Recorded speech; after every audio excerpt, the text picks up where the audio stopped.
In the biting cold of Christmas Eve, my own son shoved a stack of bills into my hand on his porch, blocking the door. He looked me straight in the eye and said, "The smell of the job site coming off you makes me sick. My wife's family is inside.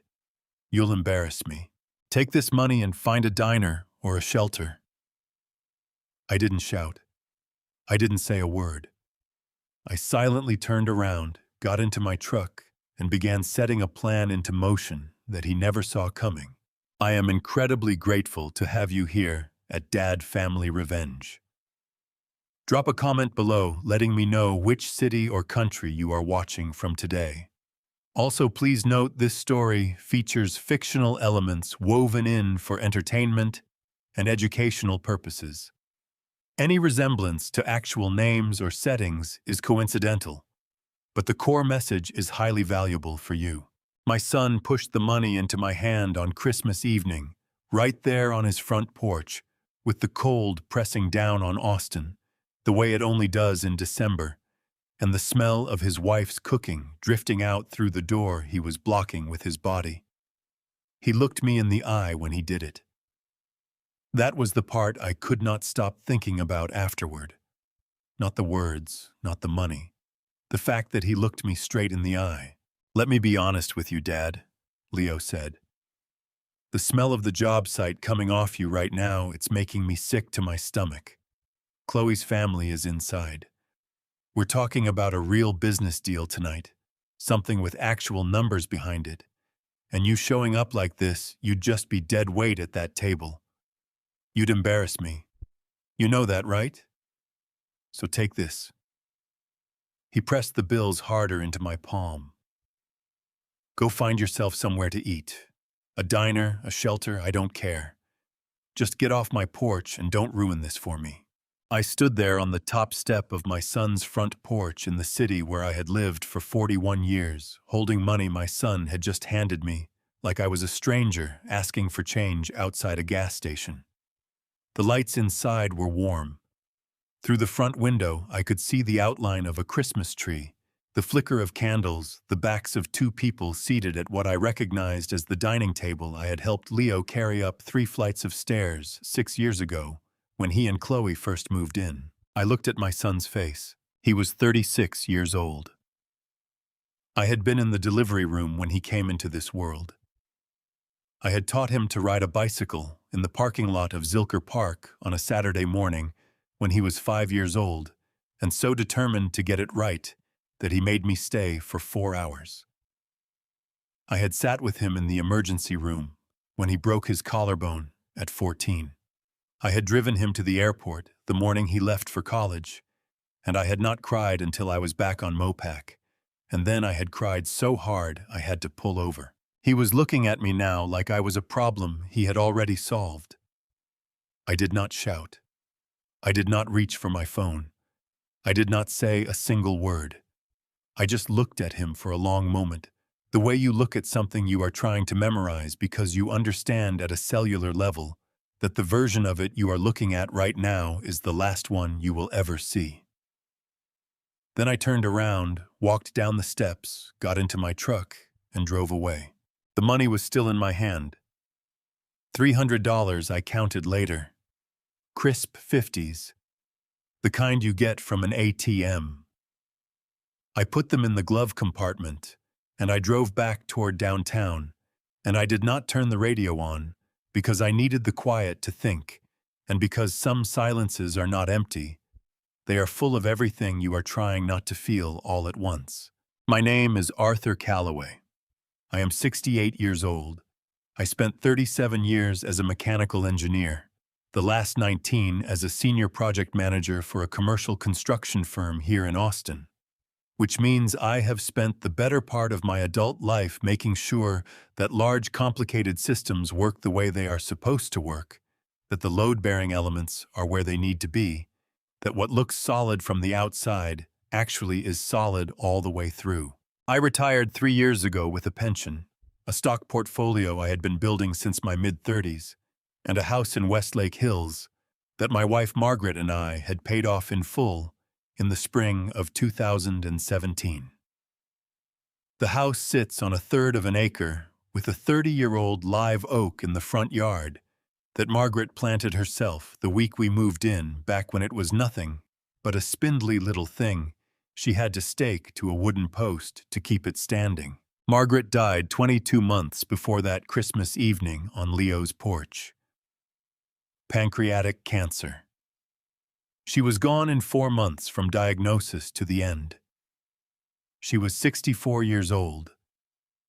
She was the best person I have ever known, and I mean that in the plainest, most literal way possible. Not the best wife, not the best mother, though she was both of those things without question. The best person. The one in the room who always knew the right thing to say, and somehow never made you feel small for not having thought of it yourself. After she died, the house became the most important thing I had left of her. Not because of what it was worth, and it was worth a great deal, the Westlake Hills market being what it is, somewhere north of $3 million by recent appraisal, but because of what it held. Her garden along the south fence. The handprints she and Leo had pressed into the concrete of the back patio when he was 7 years old. The kitchen she had reorganized 4 times over the years until it was finally exactly the way she wanted it, with the window above the sink positioned so that when you did the dishes in the morning, you were looking straight out at the oak tree. I had a best friend named Walter Briggs who had been cutting hair on South Congress Avenue for 31 years, and who was the only person besides Margaret who had ever been able to tell me the truth about myself without me wanting to argue about it. I had a routine. I had a garden to maintain and a truck that needed work every 18 months and mornings that were quiet in the way that only mornings can be quiet when you have learned to stop waiting for someone to come downstairs. And then in October, my son called me and said he had a surprise. He said he had been thinking about me. He said he wanted to do something for me before the winter came. He sounded warm on the phone the way he used to sound when he was younger, before Chloe, before the spa business, before whatever it was that had been pulling him further and further from the man I thought I had raised. I remember sitting in the kitchen after that call, looking out at Margaret's oak tree and feeling something shift in my chest, something I had almost forgotten the weight of. I felt like his father again. I did not know yet what that phone call was the beginning of. I did not know about Wayne Drucker or the contract, or what was already waiting in the fine print of a document I had not yet been asked to sign. I did not know what was sitting in the financial records of Lumière Spa, or what Walter was going to hear on a Tuesday morning 6 weeks later, or what a 28-year-old Amazon delivery driver named Toby Reed was going to photograph from the back of my own house. All I knew that October morning was that my son had called, and that he was coming over on Saturday, and that for the first time in a long time, I found myself looking forward to the weekend. That was where it started. Right there in that kitchen with the oak tree outside and the coffee going cold in my hand, and the particular dangerous warmth of a father who wants to believe his son has come back. Margaret used to say that a house knows who loves it. She said it the first time the week we moved into Westlake Hills, back in 1989 when the place was a wreck, peeling paint, a back porch that tilted 3 inches to the left, a kitchen faucet that ran cold whether you turned the hot handle or not. She walked through every room with her arms crossed and her eyes moving the way they always did when she was measuring something, not the square footage but the potential, the version of it that existed only in her head and that she was absolutely certain she could make real. This house wants to be something, she told me. We just have to show it what. We spent the first 2 years doing most of the work ourselves. I handled the structural repairs, the porch, the subflooring and the master bedroom, the load-bearing wall we opened up between the kitchen and the dining room. Margaret handled everything else, which turned out to be the larger job by a considerable margin. She picked the paint colors and the tile and the hardware on the cabinet doors, and she was right about all of it every single time, even when I told her I thought the blue she had chosen for the hallway was too dark, which it was not. The live oak in the front yard was her idea. She bought it from a nursery on Burnett Road when it was barely 4 feet tall, drove it home in the back of my truck, wrapped in burlap, and spent an entire Saturday afternoon digging the hole herself because she said she wanted it done right. I offered to help. She handed me a glass of iced tea and told me to stay out of the way, which was Margaret's version of affection. That tree is 40 feet tall now. It has not needed a stake in 30 years. We had been married 41 years when she died. We were 24 and 26 when we started, which felt old at the time and feels almost incomprehensibly young to me now. We raised Leo in that house in the bedroom down the hall, with the window that looked out over the backyard, and I can still tell you exactly which floorboards creaked and in what order when he was coming down the hallway at midnight, thinking we were asleep. Leo was a good boy. I want to say that plainly without qualifications, because what came later does not erase what came before, even if it sits on top of it and makes it hard to see. He was curious and stubborn and genuinely funny in the way that some kids are funny naturally, without trying. And he had his mother's eyes and my inclination toward silence, which Margaret always said made him the most interesting person in any room, because nobody ever knew what he was thinking. He changed after he married Chloe. Not all at once. Gradually, the way a river changes course, you do not notice it happening. You just look up one day and realize the water is not where it used to be. Walter Briggs had a theory about that, but Walter has a theory about most things. I had known Walter for 30 years. We met at a church barbecue in 1995 when he made a comment about my brisket technique that was so specific and so accurate that I felt obligated to either argue with him or buy him a beer. I bought him the beer. We had been friends ever since. His barbershop on South Congress was the kind of place that still had a spinning red and white pole out front and a jar of combs in blue liquid on the counter and a mounted bass on the wall behind the register that Walter claimed he caught himself, but that nobody fully believed. He opened 6 days a week, and he knew the name of every regular customer and the names of most of their children, and people told him things in that chair they would not have told a therapist, partly because he was easy to talk to, and partly because a man with scissors near your ears inspires a certain cooperative honesty. Leo married up. Walter told me once about a year after the wedding. That's not a bad thing by itself. But when a man marries up and he knows it, sometimes he starts spending all his energy trying to prove he belongs there instead of just living his life. I told him I thought that was a bit uncharitable. Walter ran the clippers along the back of my neck and said, "It might be. How often does he call you these days?" I did not answer that one. Toby Reed came into my life the way most useful things do, without announcement and without drama. He had been delivering packages to my address for 4 years, a young man of 28, with a reliable brown uniform and the particular brand of unhurried competence that I have always respected in people who do physical work well. Somewhere in the second year, I had started leaving a thermos of coffee on the porch on cold mornings. When I was expecting a delivery, and Toby had started pausing long enough to drink half of it before heading back to his truck, and we had arrived at one of those quiet friendships that do not require much maintenance because they are built on something simpler than conversation. He knew Margaret. He had delivered packages to this house while she was alive, and after she died, he had knocked on the door one afternoon to hand me a parcel and said, "I heard about your wife, Mr. Calloway. I'm real sorry." 7 words. He did not linger or make it complicated.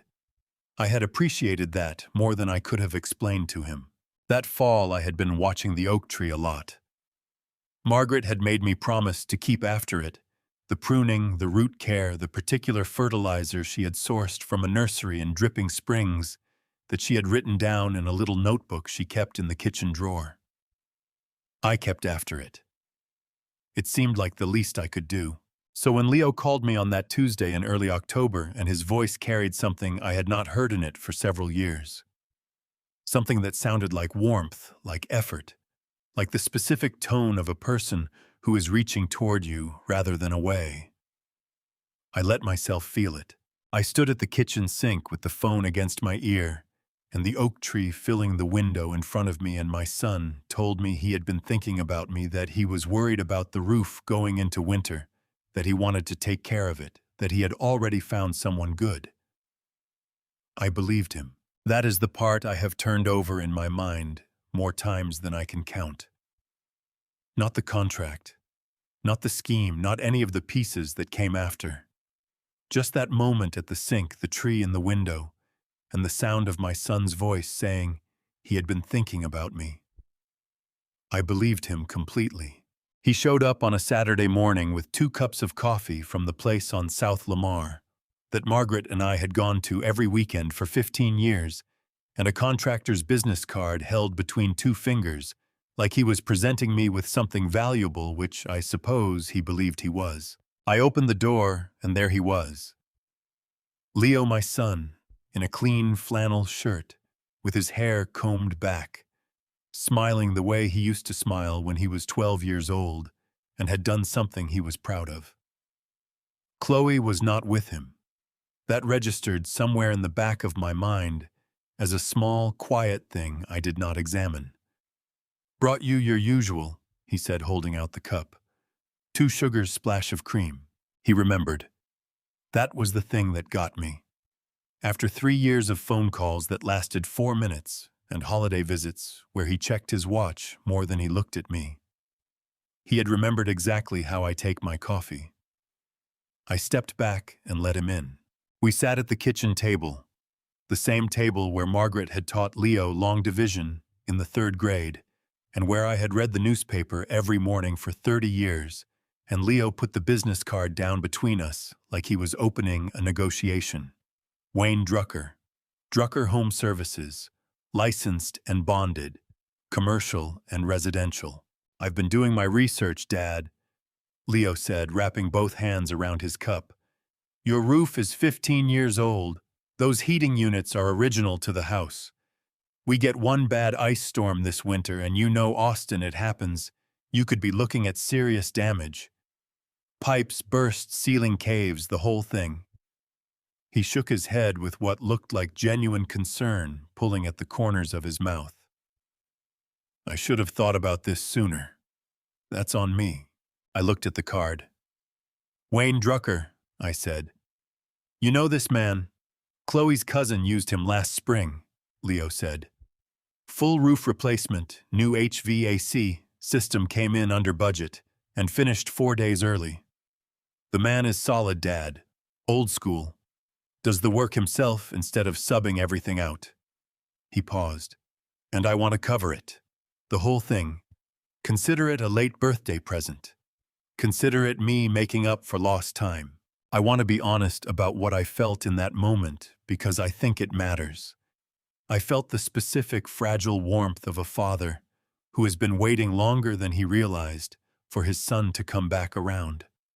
I felt it the way you feel the first genuinely warm day in February, cautiously, with one part of you still braced for another freeze. I picked up the card. "Leo, this is a significant expense. I know what it costs," he said.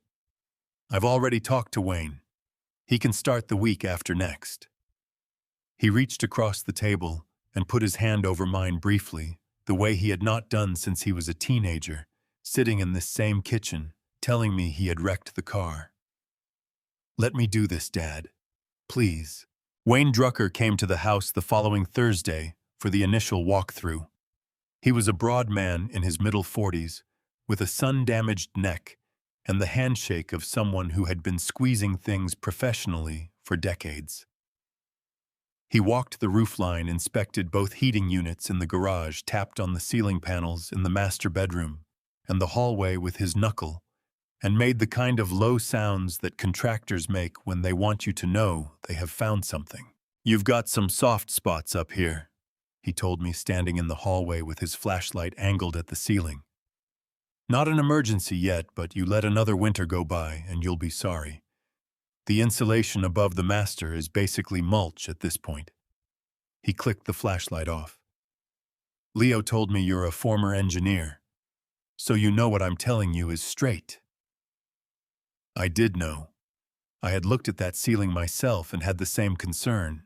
Leo brought the contract over on a Sunday afternoon, 2 weeks later. A folder of papers he set on the kitchen table with the practiced casualness of someone who had rehearsed the motion. It was thicker than I had expected, 12 pages, for what he described as a straightforward residential repair job, with addendums and liability clauses, and scheduling provisions that ran across multiple attached exhibits. I started reading from the top. Leo was in the kitchen making coffee. From 2 rooms away, I heard the familiar clatter of the cabinet, where I keep the mugs, the sound of the drawer with the spoons. The ordinary sounds of a son who knows his way around his father's kitchen. "It's standard boilerplate, Dad," he called out. "Wayne uses the same contract for every job. His attorney put it together. You can have someone look it over if you want. It'll just push the start date back 2 weeks, and honestly, the weather window is tight as it is." I was on page 4 when Leo came in and set the coffee down beside me, and then stood at the kitchen window with his own cup looking out at the oak tree, and said very quietly, "I miss her too, you know." My hands stopped on the page. He had not said that to me since the funeral. Not once in 22 months.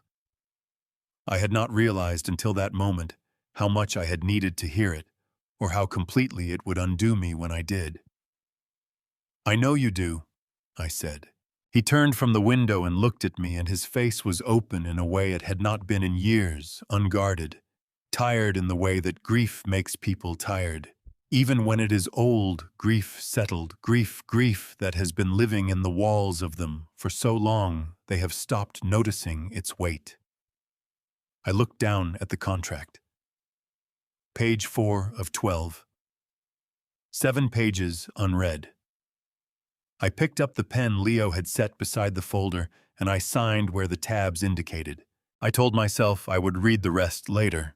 I did not read the rest later. The first thing I noticed was the smell. Not sawdust, not paint, not the particular dry mineral smell of old insulation being pulled out and replaced, which I knew from 37 years of construction work, and which has a kind of honest quality to it, the smell of something being fixed. This was different. This was wet. Coming from above, from somewhere inside the ceiling, like water finding its way through material it had no business being in. Wayne's crew had been on the job for 3 days. I stood in the hallway outside the master bedroom on a Wednesday morning and looked up at the ceiling and felt the first thin wire of unease move through my chest. There was a discoloration near the light fixture that had not been there Monday.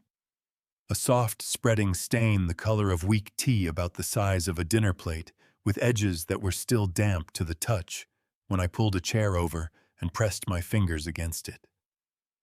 I called Leo.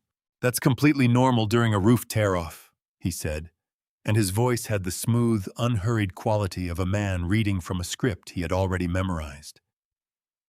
"When they pull the old underlayment, any moisture that's been sitting up there for years has to go somewhere. Wayne told me to expect some minor seepage. It'll dry out once the new membrane goes down. I had spent 37 years in construction. I knew what normal moisture migration looked like during a roof replacement. This was not that. But Leo was my son, and Wayne was licensed and bonded, and the stain was only the size of a dinner plate. I told myself to wait. By the end of the 2nd week, the stain had become 3 stains.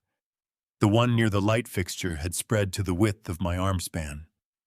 A second had appeared in the corner of the hallway above the linen closet, and a third was developing along the seam where the ceiling met the east wall of the living room, tracking down toward the baseboard in a thin brown line that left a smell behind it, mildew deep and settled the kind that means the moisture has been there long enough to grow something. I walked through the house with my hand on the walls the way I used to walk job sites, feeling for temperature changes, for soft spots, for the particular give of material that has lost its integrity. What I found in the living room ceiling made my stomach tighten. The drywall above the east window had gone soft spongy under pressure, the way drywall goes when the paper facing has been saturated long enough that the gypsum beneath it has started to break down. This was not seepage. This was damage. Sustained progressive damage that required sustained progressive water intrusion to produce. Wayne, when I caught him on the job site Thursday afternoon and asked him directly, wiped his hands on his work pants, and told me the crew had found more deterioration than expected once they got into the roof structure. He said they were working as fast as they safely could. He said these things always looked worse before they looked better. He said it with the particular brand of relaxed authority that some men in his trade develop over years of talking worried homeowners back from the ledge. I almost believed him, almost. Leo called Friday evening and asked how things were going. I described the stains, the soft ceiling, the smell in the hallway. He made a sound of concern and said he would talk to Wayne first thing in the morning. He said I should document everything with photos, just in case, which was good advice and which I followed and which I later understood was advice designed not to help me but to make me feel like I was doing something while nothing was actually being fixed. The ceiling in the master bedroom came down on a Thursday night in the last week of October. I was not asleep. I was sitting up in the chair by the window reading the way I had done most nights since Margaret died, because the bed felt too large to sleep in correctly, and I heard it before it happened. A low sustained creak from above, the sound of something under load that has finally exceeded its limit, and then the ceiling let go. It came down in 3 large sections, drywall and insulation, and the accumulated moisture of 2 weeks of deliberate neglect, and it came down across the bed. I had shared with Margaret for 31 years, across her side, across the pillow. I had not moved since the morning after her funeral, across the reading chair she had picked out from a shop on 2nd Street, and had reupholstered twice because she loved the shape of it, even when the fabric wore out. I stood against the wall with plaster dust in my hair, and I looked at what used to be my bedroom ceiling, and I felt something shift inside me. Not panic, not grief exactly. Something older and quieter than either of those things. The feeling of a man who has just watched something irreplaceable be destroyed, and who understands with complete and sudden clarity that it was not an accident. I called Leo. He picked up on the 2nd ring.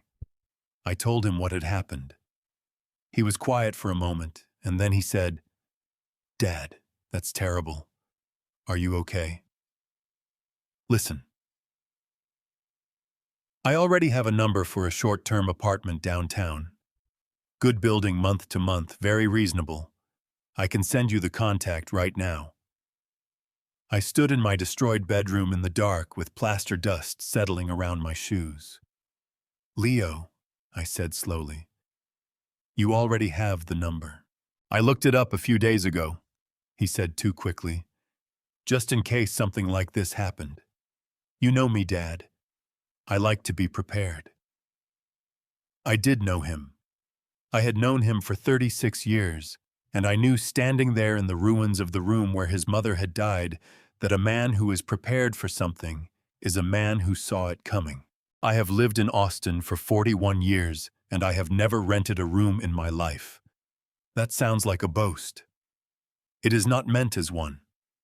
It is just a fact about the shape of my adult life that I went from my parents' house in San Marcos to a 1-bedroom apartment I shared with a college roommate, to the house on Selwood, and then Margaret and I saved for 11 years and bought the place in Westlake Hills, and that was that. The concept of temporary had never applied to where I slept. The apartment Leo had found was on the 6th floor of a building on West 5th Street, 12 minutes from my house by the route I always took down Bee Cave Road. It had 1 bedroom, a galley kitchen with a dishwasher I did not use, and windows that looked out over the downtown skyline in a way that would have been pleasant if I had been the kind of person who found comfort in looking at a city from a distance rather than living inside it. I sat on the edge of the bed the first night with my hands on my knees, and I tried to remember who I was, not in a dramatic way, in the plain, practical way of a man taking inventory. I was Arthur Calloway. I was 68 years old. I had a pension and a stock portfolio and a house in Westlake Hills that was currently occupied by a crew of workmen who were doing something to it that was not repairing it. I had a son who had known the ceiling was going to fall before the ceiling fell. I had a best friend who answered his phone on the second ring, and a young man who delivered my packages and drank my coffee and had said 7 words to me after Margaret died that I had not forgotten. I unpacked what I had brought. 2 bags. Clothes toiletries, the cedar box from Margaret's side of the closet that I was not willing to leave in that house for a single additional night, and the little notebook she had kept in the kitchen drawer with her garden notes and her fertilizer schedule, and on the last page in her handwriting, a grocery list she had never finished. I put the cedar box on the nightstand, and I looked at it for a while. Then I called Walter. He picked up on the second ring the way he always did, and I could hear the television going in the background. A baseball game, the announcer's voice rising and falling in that particular rhythm that meant someone had just done something worth watching. "You sound like a man sleeping somewhere uncomfortable," Walter said, before I had finished telling him where I was. "6th floor apartment on West 5th, I said. "Lord." He turned the television down. "How bad is the house?" I told him about the ceiling, about the stains that had appeared over 2 weeks like something the house was trying to show me, about the smell of mildew in the hallway that had gotten worse, not better, as the work progressed. Walter listened without interrupting, which was unusual for him, which told me he understood this was not the kind of conversation that benefited from commentary. When I finished, he said, "Arthur, in 30 years of knowing you, have you ever hired a contractor who made your house worse?" "No," I said. "Then maybe this one isn't trying to make it better." I sat with that for a moment. Outside the window, Austin glittered in the way cities do at night, indifferent and enormous, full of people in their own apartments having their own conversations about their own troubles. "I don't want to believe that," I said. "I know you don't," Walter said. "You never do. That's your best quality and your worst one depending on the day." I drove past the house 3 times that first week. I told myself I was checking on the progress.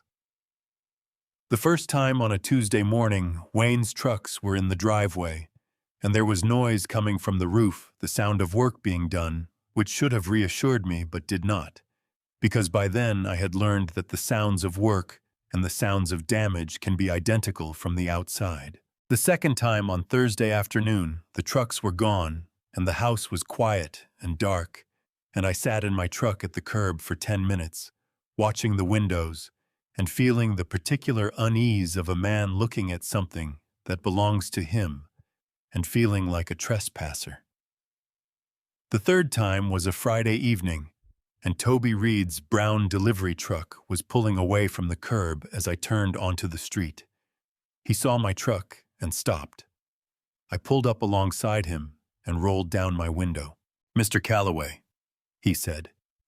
He had the look of a young man deciding whether to say something. "I wasn't sure if you were still getting deliveries here or if I should hold them."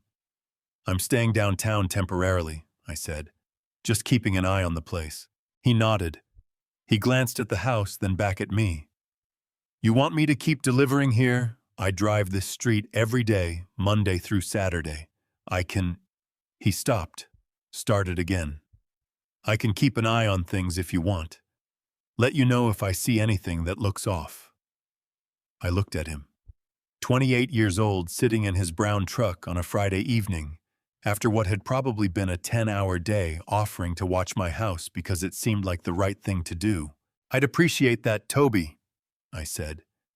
He nodded once the way young men nod when they mean something, but do not know how to say it, larger than a nod. I drove back to the apartment on West 5th, and I sat in the galley kitchen with a cup of coffee and Margaret's notebook open on the table in front of me. The grocery list on the last page, her handwriting looping and unhurried across the paper. Milk.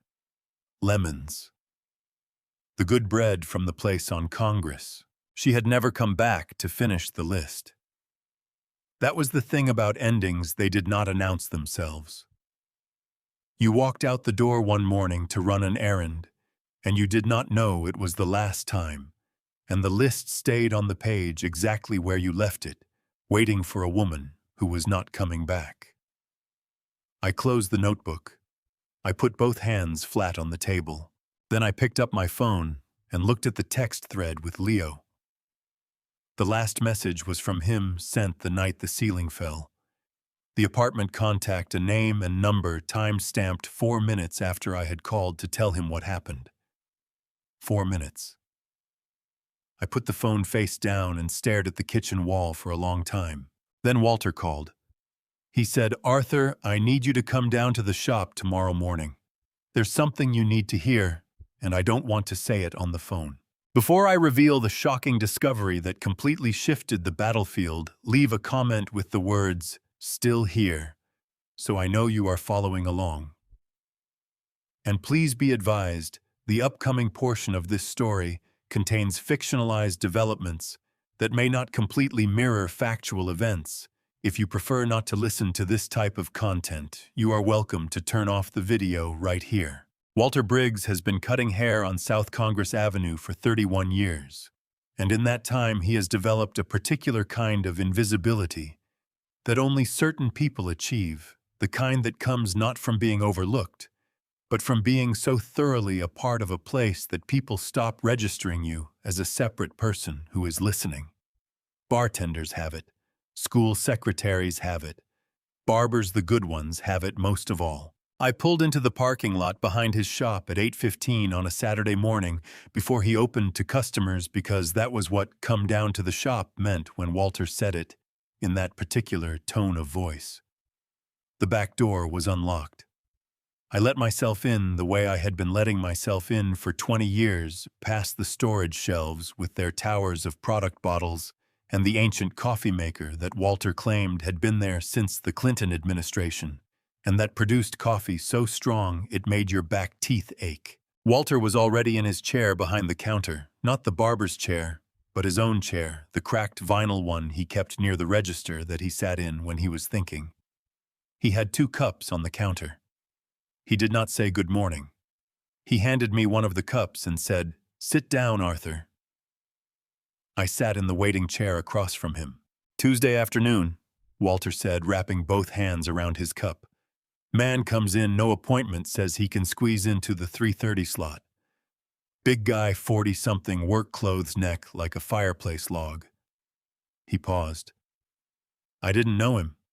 He paid cash the way walk-ins sometimes do, gave me a first name when I asked. "Wayne." The cup stopped halfway to my mouth. "He didn't know you and I know each other," Walter continued. "Why would he? Half this city comes through that chair, and I've never once put a sign in the window saying Arthur Calloway is my best friend." So Wayne sits down and I put the cape on him, and I start with the clippers, and he starts talking the way men do when they're comfortable, and they've had a good week, and they want someone to know about it. Walter set his cup down and looked at me steadily. He said he had a contract going in Westlake Hills. Big property, he said. Nice neighborhood. Owner was an old man living alone. Said the husband and wife who hired him, young couple. He said real sharp, knew exactly what they wanted, had a specific requirement. He used that word. Requirement. Walter's jaw tightened slightly. He said the requirement was that the job had to move fast, and it had to push in one direction. He said they weren't paying him to fix anything. They were paying him to make sure the old man couldn't stay. I put my cup down on the counter because my hand had developed a faint, involuntary tremor that I did not want Walter to see, though I suspected he saw it anyway. "He said that," I said, "those words." Close enough, Walter said. He said, and I am giving you this as accurately as I can, that the deal was good money for easy work. That all he had to do was make the place unlivable fast enough that the old man would move out on his own without anyone having to force the issue. He said there was a bonus if it happened before Christmas. Walter's voice had gone flat and careful the way it went when he was angry and controlling it. He was proud of himself, Arthur. That was the thing. He was sitting in my chair, talking about running an old man out of his home like he was telling me about a good fishing spot.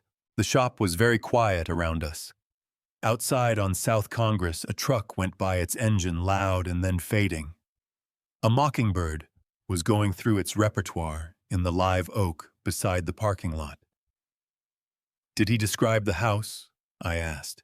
He described the oak tree in the front yard, Walter said. Said it was the biggest live oak he'd seen in a residential lot in 20 years of working Westlake Hills. Said the shutters were green. He looked at me. Arthur, I have sat on your front porch under that tree for 15 years. I stood up. I walked to the window that looked out onto Congress, and I stood there with my back to Walter, and I pressed 2 fingers against the glass because I needed to feel something solid and cool. My son had hired a man to destroy my house, not repair it, destroy it. Had paid him extra to do it quickly. Had already arranged my temporary housing before the ceiling fell, because the ceiling was always going to fall.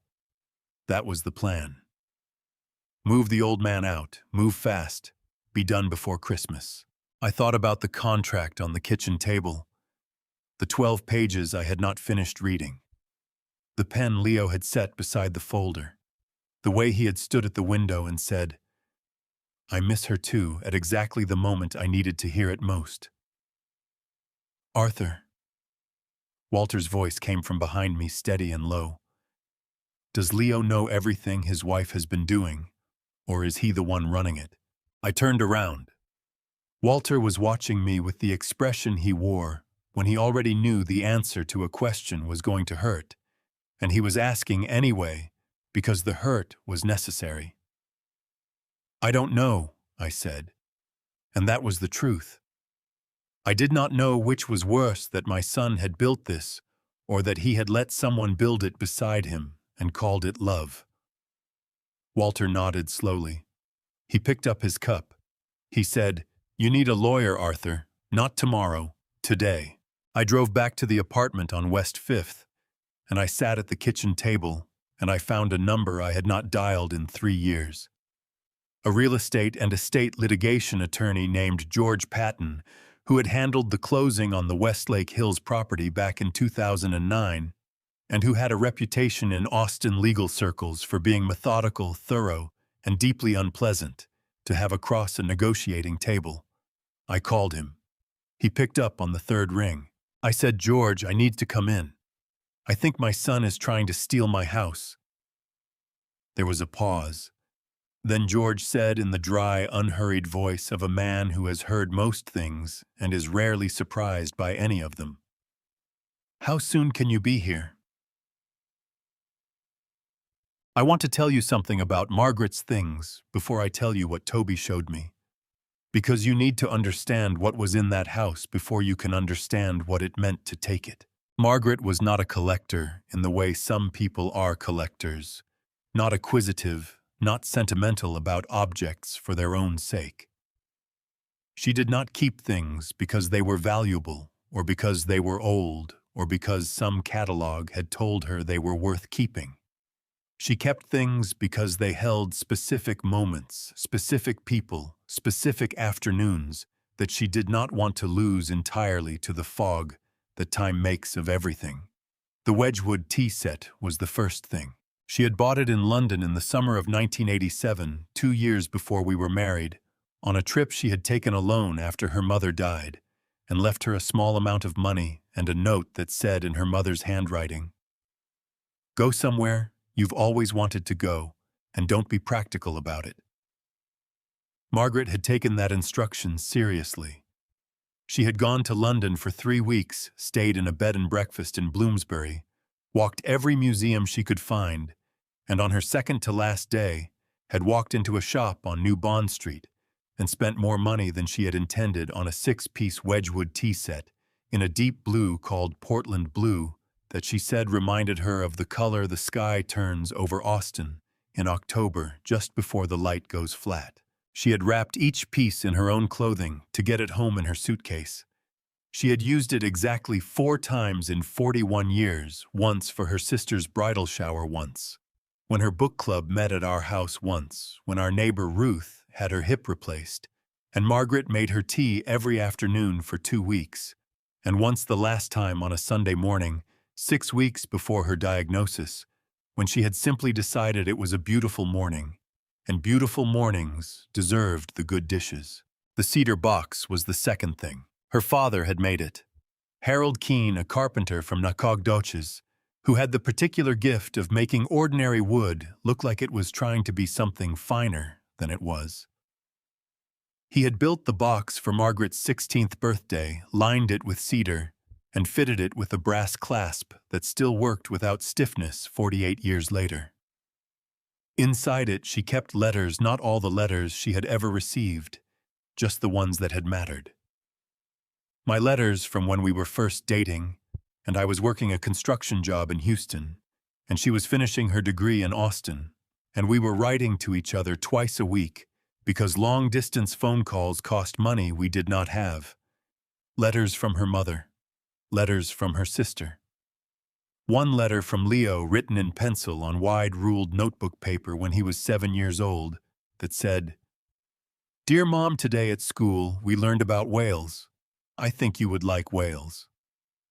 Love, Leo."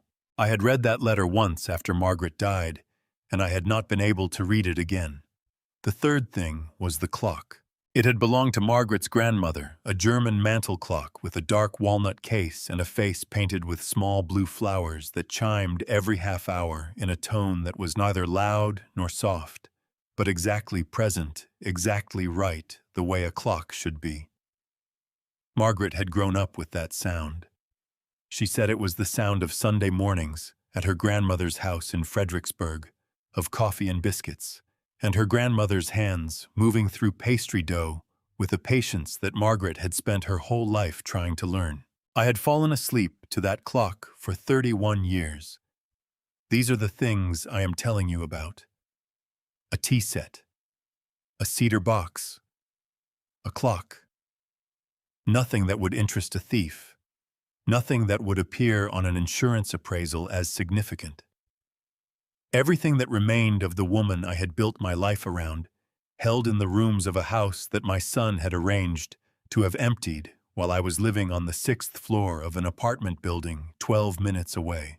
I was sitting at the kitchen table in that apartment on a Tuesday evening in the middle of November, with Margaret's notebook open in front of me, and a cup of coffee going cold at my elbow when my phone vibrated. A text from Toby. No message, just photos. The first showed the back of my house from the alley. A white cargo truck backed up to the rear gate. Its doors open, 2 men carrying cardboard boxes out through the back door. The second showed a closer angle, the boxes stacked on a dolly, each one sealed with brown tape and labeled in black marker, in handwriting I did not recognize. The third photo showed Chloe standing on the back steps in a gray coat, with her phone to her ear, one hand extended pointing toward the truck, with the particular authority of someone directing an operation she had planned in advance. The fourth photo showed a dolly coming through the back door with a shape on it that I recognized before I had finished registering what I was seeing. The cedar box. My hands went still on the table, not trembling, not clenched. Just still the way hands go when the body has received information so far outside its acceptable range that it stops knowing what to do with itself. I turned the phone face down on the table. I sat there for a moment, with the kitchen very quiet around me, and the coffee cold at my elbow, and Margaret's notebook open to the last page, the unfinished grocery list, her handwriting patient and unhurried across the paper. Milk. Lemons. The good bread from the place on Congress. Then I turned the phone back over and I called Toby. He picked up on the first ring and said, "Mr. Calloway, I wasn't sure if I should send those." "You were right to send them," I said. "Is Leo there?" There was a pause. I heard wind road noise, the distant sound of his truck idling. "Yes, sir," Toby said quietly. "He's standing by the gate with a clipboard." I closed Margaret's notebook. I put my hand flat on the cover. Then I said, "Toby, I need you to take one more photo if you can do it without being seen, and then I need you to go home. You've done enough."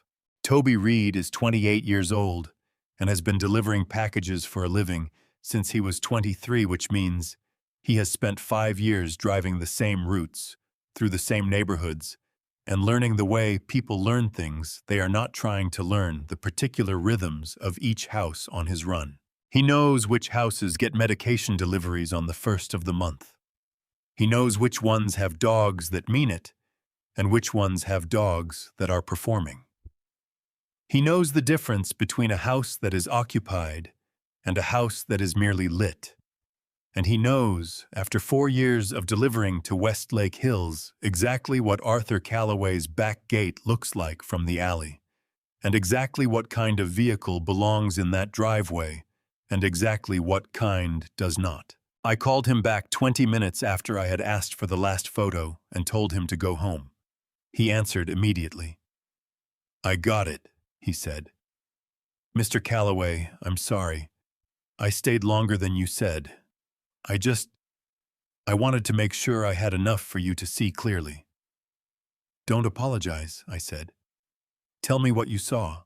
He had been on his afternoon route when he turned into the alley behind my street and noticed the cargo truck backed up against my rear gate. White truck, no markings. Texas plates.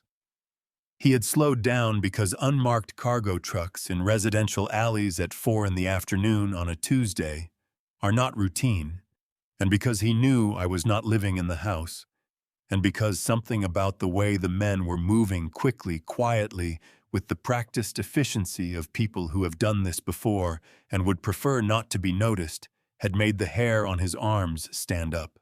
He had parked his truck one property down and taken the photos from the driver's seat through the passenger window. 7 photos in total, the last one showing Leo standing at the gate with a clipboard checking items against what appeared to be a handwritten list as each box came through. "The cedar box," I said. "How did you know what it was?" "I've delivered to your house for 4 years, Toby said, and his voice carried the simple directness of someone stating something he considered obvious. "I've seen it on the shelf in the hallway through the front door when you've answered. Mrs. Calloway used to keep it there. You moved it to the bedroom after she passed, but I saw it once when you had the back door open in the summer." He paused. "It has a very specific brass clasp. I remembered it." I sat with that for the moment. A 28-year-old delivery driver had paid more attention to the contents of my home than my own son had, apparently, in the time it took to decide what was worth stealing. "Toby," I said, "send me all 7 photos." I drove to George Patton's house at 7:30 that evening. He lived in Tarrytown, 12 minutes from the apartment, in a craftsman bungalow with a porch light that was always on and a doormat that said in plain block letters, "Come back with a warrant," which was either a joke or a statement of professional philosophy, and possibly both.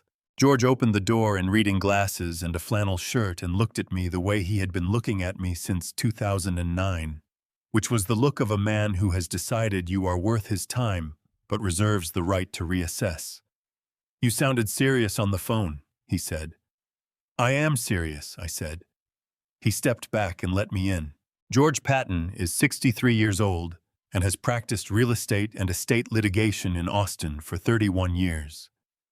He is not a large man, but he takes up space in the way that precise, unhurried people do, completely without apology.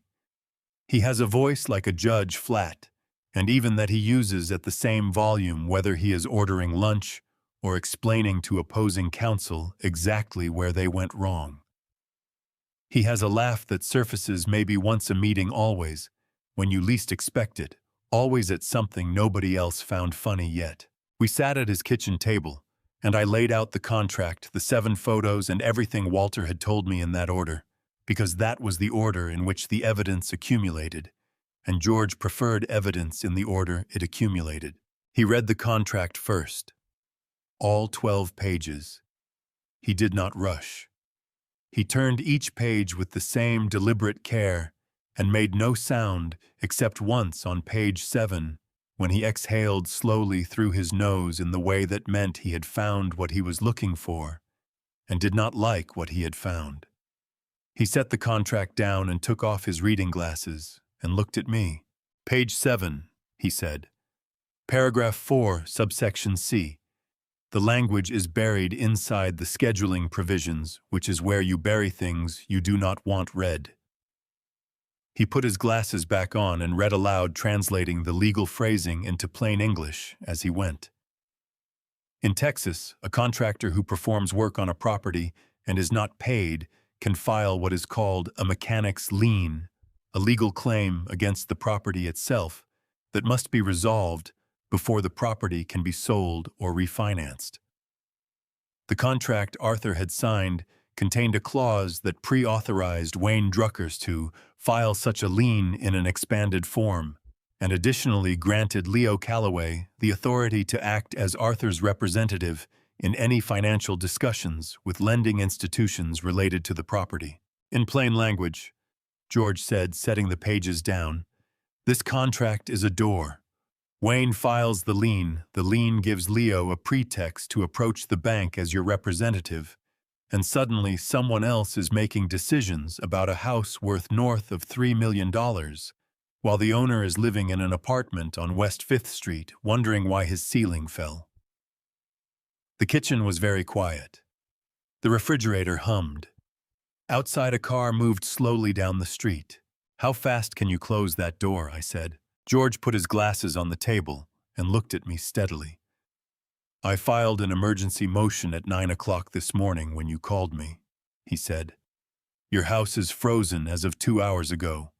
A lis pendens has been recorded with Travis County. That's a formal notice of legal dispute attached to your property title, which means no transaction involving that deed moves forward without going through a judge first. He picked up the photos of the cedar box. Now I need you to tell me everything you know about Lumière Spa. The honest answer to George's question was that I did not know very much about Lumière Spa. I knew it existed. I knew Chloe had opened the first location 4 years ago in a retail space on South Lamar, and that a second location had followed 18 months later in the Domain, and that there was a third somewhere in the Cedar Park area that Leo had mentioned in passing at Thanksgiving 2 years ago with the particular pride of a man reporting someone else's accomplishment. I knew the name Lumière French for light, which Margaret would have appreciated, and which I had always found slightly at odds with the industrial efficiency Chloe brought to everything she touched. I knew it offered the kind of services that cost more than I thought reasonable, and that I had no framework for evaluating. What I did not know was the money. George pulled his laptop to the center of the table and began with the public records the way he always began, because public records in Texas are more revealing than most people realize, and because George had spent 31 years learning exactly where to look and what the numbers meant when he found them. Secretary of State first, he said, half to me and half to himself. Business filings, registered agent, any amendments to the LLC structure. His fingers moved across the keyboard with the unhurried precision of a man who has done this 10,000 times. Lumière Wellness, LLC, registered in Texas. Chloe Ann Calloway listed as sole managing member. He scrolled. 3 locations, all leased. Lease agreements filed with Travis County for the South Lamar and Domain properties. Cedar Park is Williamson County, different filing system. He opened a second window. A third. I sat across the table and watched him work, and did not interrupt because George Patton, working through a financial record, was not a process that benefited from conversation. After 20 minutes, he sat back in his chair and looked at the ceiling for a moment, with his reading glasses pushed up on his forehead. Then he looked at me. "Arthur," he said, "when is the last time Leo asked you for money?" I thought about it. "About 14 months ago. He said they were in a tight spot with the expansion. He wanted $50,000 as a short-term loan. I said no." I paused. He did not take it well. George nodded slowly. "That tracks," he said. He turned the laptop so I could see the screen, and he walked me through what he had found. The way a doctor walks you through an X-ray, pointing to specific areas, explaining what each one meant, not softening it because softening it would not help.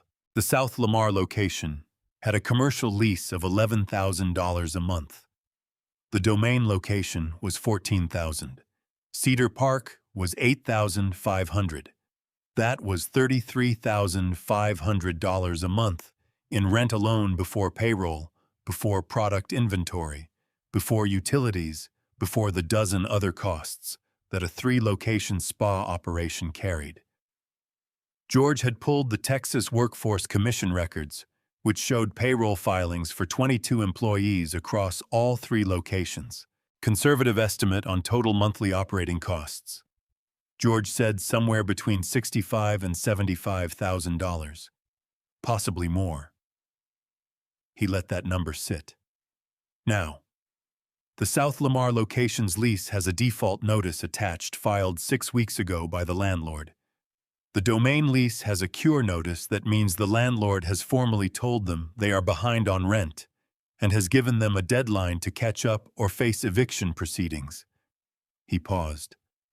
"I cannot see the Cedar Park lease from here, but given the pattern, I would not expect good news." I looked at the numbers on the screen. $65,000 to $75,000 a month going out. 3 locations in various stages of default. And somewhere underneath all of it, a hole that had been growing for long enough that my son's wife had decided the solution was a $3 million house in Westlake Hills. "How much total exposure?" I asked. George took his glasses off and set them on the table. "Based on what I can see publicly, somewhere between $1.8 and $2.2 million in accumulated debt and deferred obligations. There is likely private debt on top of that, which would not appear in these records." He looked at me steadily. "Arthur, if Lumière does not receive a significant capital infusion before the end of December, all 3 locations will be in active default simultaneously. At that point, the landlords can move to terminate the leases, and the creditors holding the loan paper can accelerate the debt, meaning the full amount becomes due immediately, not just the overdue portions." The refrigerator hummed. Somewhere outside, a dog was barking at something in the dark. "Who holds the loan paper?" I asked. George turned back to the laptop. He typed for a moment, searched, refined the search. "The primary debt instrument on the South Lamar and Domain locations is held by a private lending company called Meridian Asset Group. Delaware LLC principal office listed as a P.O. box in Austin." He looked at the screen a moment longer. "Small operation, privately held. The kind of company that buys distressed commercial debt at a discount and then works the collection." I sat very still. The kind of company that buys distressed commercial debt. I had spent 37 years in commercial construction, watching how money moved through large projects, who held the paper, who called the loans, who ended up with the asset when the borrower ran out of options. I understood with the sudden specific clarity of a man whose professional experience has just intersected with his personal crisis exactly what George had just described.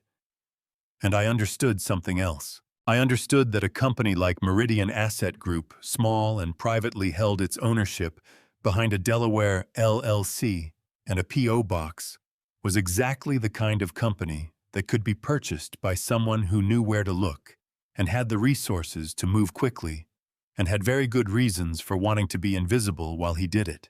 "George," I said, "I need a financial consultant, someone who knows how to acquire a private debt portfolio without leaving a clear trail back to the buyer. Someone discreet." George studied me for a long moment. The refrigerator hummed. His reading glasses sat on the table between us. "I know a man," he said carefully. "But Arthur, I need to understand what you are thinking before I make that call." I looked at him across the kitchen table in the quiet house in Terrytown, and I told him exactly what I was thinking. When I finished, George was silent for a moment. Then he picked up his glasses and put them back on and looked at his laptop screen. "Give me until morning," he said. "I need to verify one thing." He glanced at me over the top of his frames. "And Arthur, do not call Leo tonight. Do not call Chloe. Do not go near that house. Go back to the apartment and get some sleep." I drove back to West 5th Street through the empty Austin streets, and I did not sleep. I sat at the kitchen table with Margaret's notebook and a cup of coffee, and I thought about a battlefield and who owned it and what that meant. George called at 7:14 the next morning. I was already awake. I had been awake since 4:30, sitting at the kitchen table in the apartment on West 5th, with the second cup of coffee going cold beside me, and Margaret's notebook closed on the table in front of me because I had opened it the night before and then found I could not read it, not with what I was carrying, not yet. "Meridian Asset Group," George said without preamble.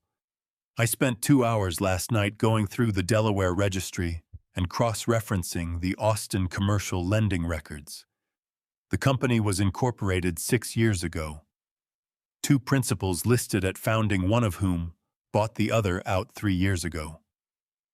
Current sole owner is a man named Clifford Bray, 61 years old, semi-retired, lives in Pflugerville." He paused. "Arthur, the man, has been trying to exit this business for 18 months. He has one broker relationship, and the broker has had the portfolio listed quietly for most of this year with no serious buyers." I set my coffee cup down. "How much?" I said. George gave me a number. It was significant. It was not given the totality of what I had built over 37 years of working and 31 years of careful investing impossible. I had never been a man who spent money on himself. Margaret and I had lived modestly relative to what we earned. No boats, no second homes, no expensive habits beyond her garden and my truck. What we had done instead was invest consistently and without drama for 3 decades in index funds and blue-chip equities, and in the early years in a small number of individual stocks that had performed well enough over time to become a meaningful part of the portfolio. I had a financial advisor named Renata Cruz at a firm on Congress Avenue who called me every quarter and who had over the years developed the particular combination of respect and exasperation that I seemed to produce in competent women who had to explain the same conservative principles to me repeatedly because I kept trying to be even more conservative than she recommended. I called Renata at 8 o'clock. "I need to liquidate a portion of the equity portfolio," I told her. "Enough to cover a private acquisition in the range George Patton is going to send you this morning. I need it done in 5 business days." There was a silence on Renata's end of the line. Not a long one.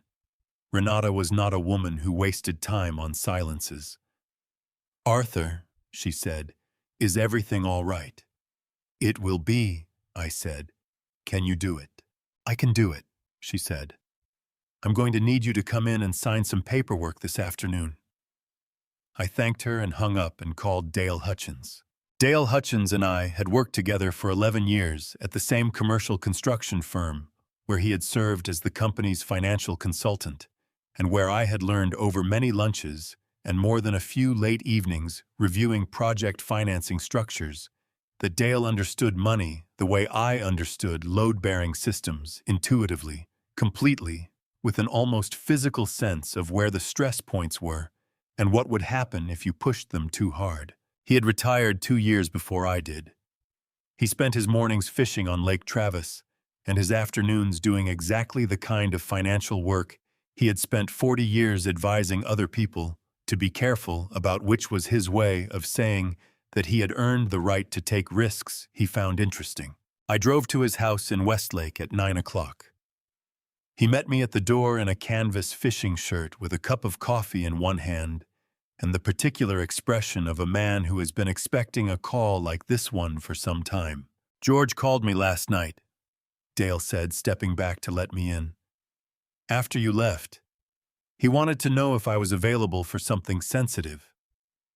He looked at me with the steady, unhurried attention of someone doing a rapid structural assessment. "You look like you haven't slept." "I haven't," I said. We sat at his kitchen table, and I told him everything, beginning with Leo's phone call in October and ending with Meridian Asset Group and Clifford Bray in Pflugerville, who wanted to exit a business he had been running for 6 years and had not found a buyer for 18 months. Dale listened without interrupting.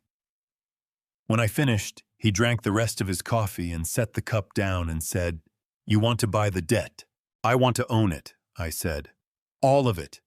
The South Lamar and Domain lease-backed loans, whatever other paper Meridian holds on Lumière. I want to be the creditor. And I want my name nowhere near the transaction until I decide to put it there." Dale nodded slowly. "We do it through a shell," he said. "New Texas LLC neutral name.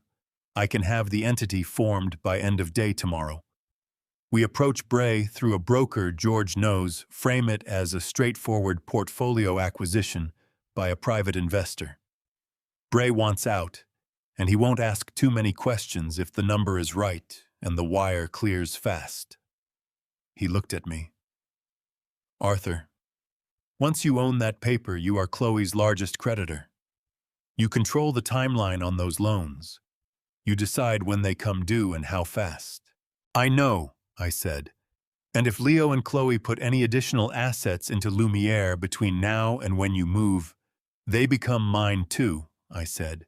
"Contractually. Whatever goes into that operation after I hold the paper belongs to the creditor first." Dale looked at me for a long moment. Outside, a mockingbird started up in the cedar elm beside his front window, working through its catalog of borrowed songs, with the focused energy of something that has no idea it is not the original. "You were always the most patient man on any job site," Dale said. "I used to watch you wait out problems that would have made other project managers lose their minds." He picked up his coffee cup, found it empty, set it back down. "How long have you been planning this?" "Since last night," I said. Dale laughed. It was a short, genuine sound, the laugh of a man who has just seen something he did not expect and found it worth respecting. "Give me 48 hours, he said. I signed the paperwork at Renata's office that afternoon. I signed the LLC formation documents Dale sent to my email that evening. I did not call Walter. I did not call Toby. I drove back to the apartment on West 5th, and I sat in the kitchen, and I looked at the Austin skyline through the window, and I thought about Clifford Bray in Pflugerville, who was about to get a phone call that would make his year, and about my son's wife who was about to discover that the battlefield she had been fighting on had just changed hands. 10 days later, Dale sent me a single text message. It said, "Done. You own it." I read it twice. Then I put the phone in my pocket and went to make coffee and stood at the window looking out at the city and thought about Christmas, which was 3 weeks away, and about a phone call I was going to receive from my son inviting me to dinner. There is a particular kind of waiting that is not passive. It looks like patience from the outside. It looks like a man going about his ordinary business, drinking his coffee in the morning, taking his truck in for an oil change, calling his lawyer every few days, for a routine update driving past the house on Westlake Hills on Tuesday afternoons just to see the oak tree and confirm that it is still standing. From the outside, it looks like a man who has accepted his situation and is managing it quietly. From the inside, it is something else entirely. From the inside, it is a coiled thing, alert and still waiting for exactly the right moment, the way a structural engineer waits for the precise condition under which a compromised beam will finally show you where it was always going to fail. I told Walter on a Thursday morning in the first week of December. He had called to check on me the way he called every few days, and I had driven down to the shop before his first appointment, and we had sat in the back room with our coffee, and I had told him everything. Meridian Asset Group, Dale Hutchins, the Shell LLC, the 10 days it had taken to close the acquisition, the text message, the number. Walter listened without moving. He sat in his cracked vinyl chair with both hands around his cup and his eyes on me, and he did not say a word until I was finished, which was the longest I had ever seen Walter Briggs go without saying a word. When I stopped talking, he looked down at his cup for a moment. Then he looked back up. "Arthur Calloway," he said, in the voice he reserved for moments of genuine astonishment, which in 30 years of friendship I had heard exactly 4 times. "You bought the debt." "I bought the company that held the debt," I said. "There is a technical difference. Lord have mercy." He shook his head slowly, not in disapproval, but in the specific way of a man recalibrating his understanding of someone he thought he already knew completely. How long were you sitting on that kitchen table before you figured this out?" "About 4 hours," I said. Walter made a sound that was not quite a laugh, and not quite something else. He set his cup down on the counter beside him and looked at the ceiling of his shop, at the water stain above the 3rd barber chair that had been there since 2011 and that he had never gotten around to fixing. "What about Leo?" he said. "Does he know any of this?" "He knows nothing," I said. "As far as Leo and Chloe are concerned, they ran me out of my house. They have the paperwork moving on the deed, and I took the money they handed me on Christmas evening and went quietly." Walter's jaw tightened. "You haven't talked to him since that night in October?" "Not once. He called twice in November," I said. "I kept it short. Told him I was fine, the apartment was comfortable. I appreciated everything he was doing. I sounded like a man who had given up." I picked up my coffee. "He believed it because he wanted to believe it. People hear what confirms what they already think." Walter nodded slowly. He was quiet for a moment, turning something over. "Arthur," he said carefully, "what if Leo didn't know everything from the beginning? What if Chloe built most of this and he just went along with it because he didn't know how to stop?" It was the same question he had asked me in this same shop 4 weeks ago, and I had not had an answer then, and I did not have a clean one now. "I've thought about that," I said. "I've thought about it a great deal. And it doesn't change what happened to the ceiling," I said. "It doesn't change the cedar box.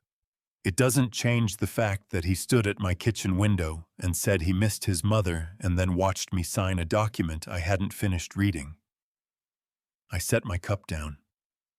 Whatever Chloe built, Leo chose to live inside it. A man is responsible for what he chooses to stand next to. Walter looked at me for a long moment. Then he said, "Are you going to give him a chance to come clean before you move?" "Yes," I said. "That's why I'm waiting for Christmas." Walter picked up his cup again and drank from it, and did not say anything else for a while, which was his way of telling me he understood and was not going to argue, and was worried anyway, all 3 at the same time. Leo called on a Monday evening in the 2nd week of December. I was sitting at the apartment kitchen table when my phone lit up with his name, and I sat looking at it for 2 full rings, not because I was uncertain about answering, but because I wanted to hear from the very first syllable what register he was in. He was in the relaxed register, the comfortable one. "Hey, Dad." His voice was warm and easy, the voice of a man who believes the hard part is behind him. "How are you doing? How's the apartment?" "It's fine," I said. "Quiet." "Good, good." A brief pause, the pause of someone moving toward the actual point. "Listen, Chloe's parents are coming in for Christmas. Frank and Diane, you've met them a couple of times. We're doing a big dinner at the house on the 25th, and we want you there. Family should be together at Christmas, right?" Family. I let the word sit in the air between us for a moment, without examining it out loud. "That sounds nice, Leo," I said. "What time?" 6 o'clock, he said. "Come hungry. Chloe's doing the whole thing." "I'll be there," I said. After I hung up, I sat at the table and I thought about Frank and Diane Mercer, who drove a Mercedes and owned commercial real estate in 3 Texas counties, and who were, according to everything, George had been able to find the source of the small capital injections that had been keeping Lumière alive for the past 6 months. I thought about what it meant that Leo had invited me to a dinner where the Mercers would be present, and what it meant that he sounded relaxed when he did it. He thought it was over. He thought the house was moving. He thought the old man had taken the money and accepted his situation. I called George that evening and told him about the invitation. George was quiet for a moment. Then he said, "Arthur, I want to have everything ready to execute by December 26th. The foreclosure notices, the Meridian paperwork, all of it. If Christmas dinner goes the way I think it's going to go, you are going to want to be able to move the morning after. Have it ready," I said. I drove to Walter's shop the next morning and told him I was going to the Christmas dinner. He listened, and then he said, "You're going to give Leo one chance to tell you the truth himself, in person, before it all comes down." "Yes," I said. Walter wrapped both hands around his cup and looked at me across the back room of the shop he had run for 31 years and said very quietly, "And if he doesn't take it?" I looked back at him. Outside on South Congress, the morning traffic was building, the city going about its ordinary business, the way cities do, indifferent to the particular grief of any one man, sitting in the back of a barber shop, trying to figure out what he still owed his son. "Then I'll know I gave him the chance," I said. Christmas morning came in cold for Austin.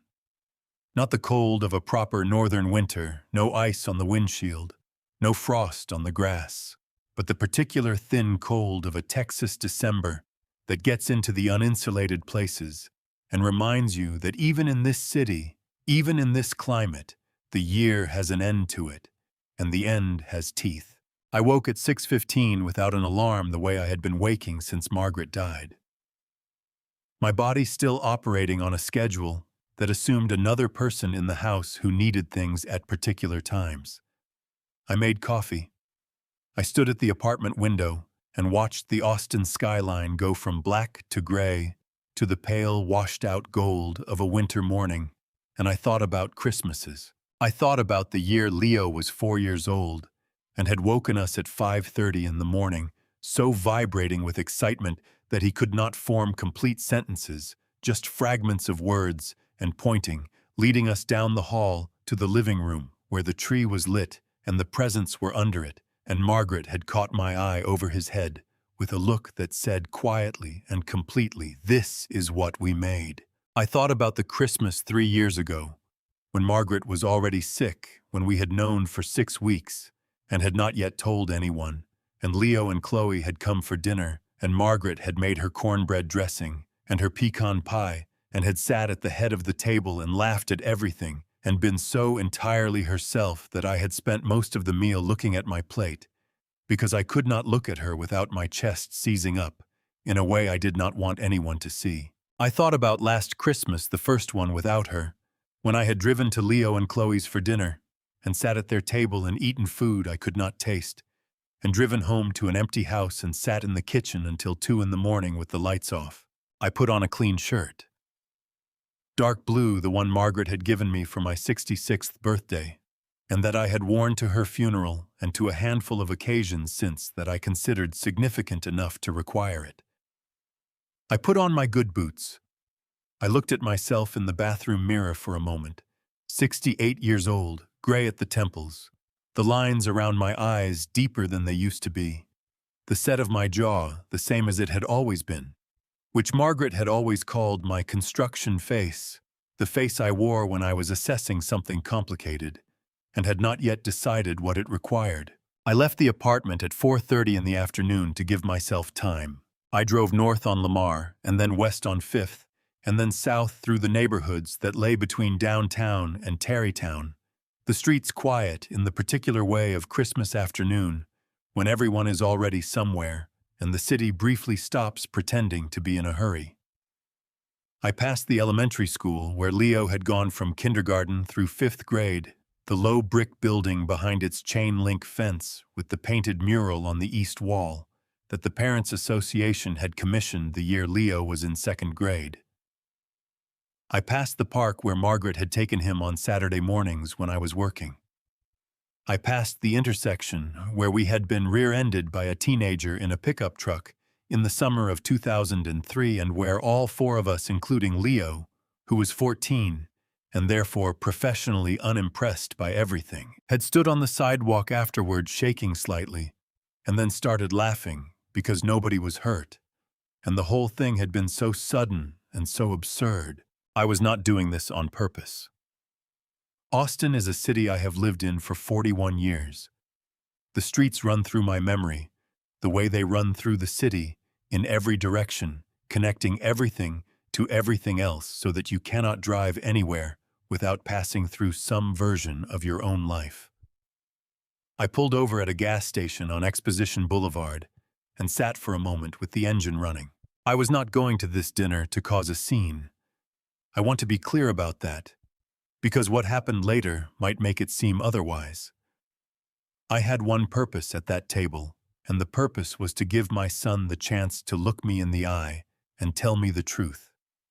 Not the whole truth necessarily, not every piece of what had been done and who had decided it, and whose idea the contract had been, and whose idea the cedar box had been. Just enough. Just some version of Dad. I need to tell you something. The sentence that would have meant that somewhere in the man I had raised there was still a person capable of choosing honesty over convenience when the cost of honesty was high. That was all I wanted from Christmas. I pulled back out onto Exposition and drove the last 6 minutes to Tarrytown. Leo and Chloe's house was a craftsman on a quiet street 2 blocks from the park. A house they had bought 4 years ago. That was handsome, in the careful, maintained way of a house whose owners care very much what it looks like from the street.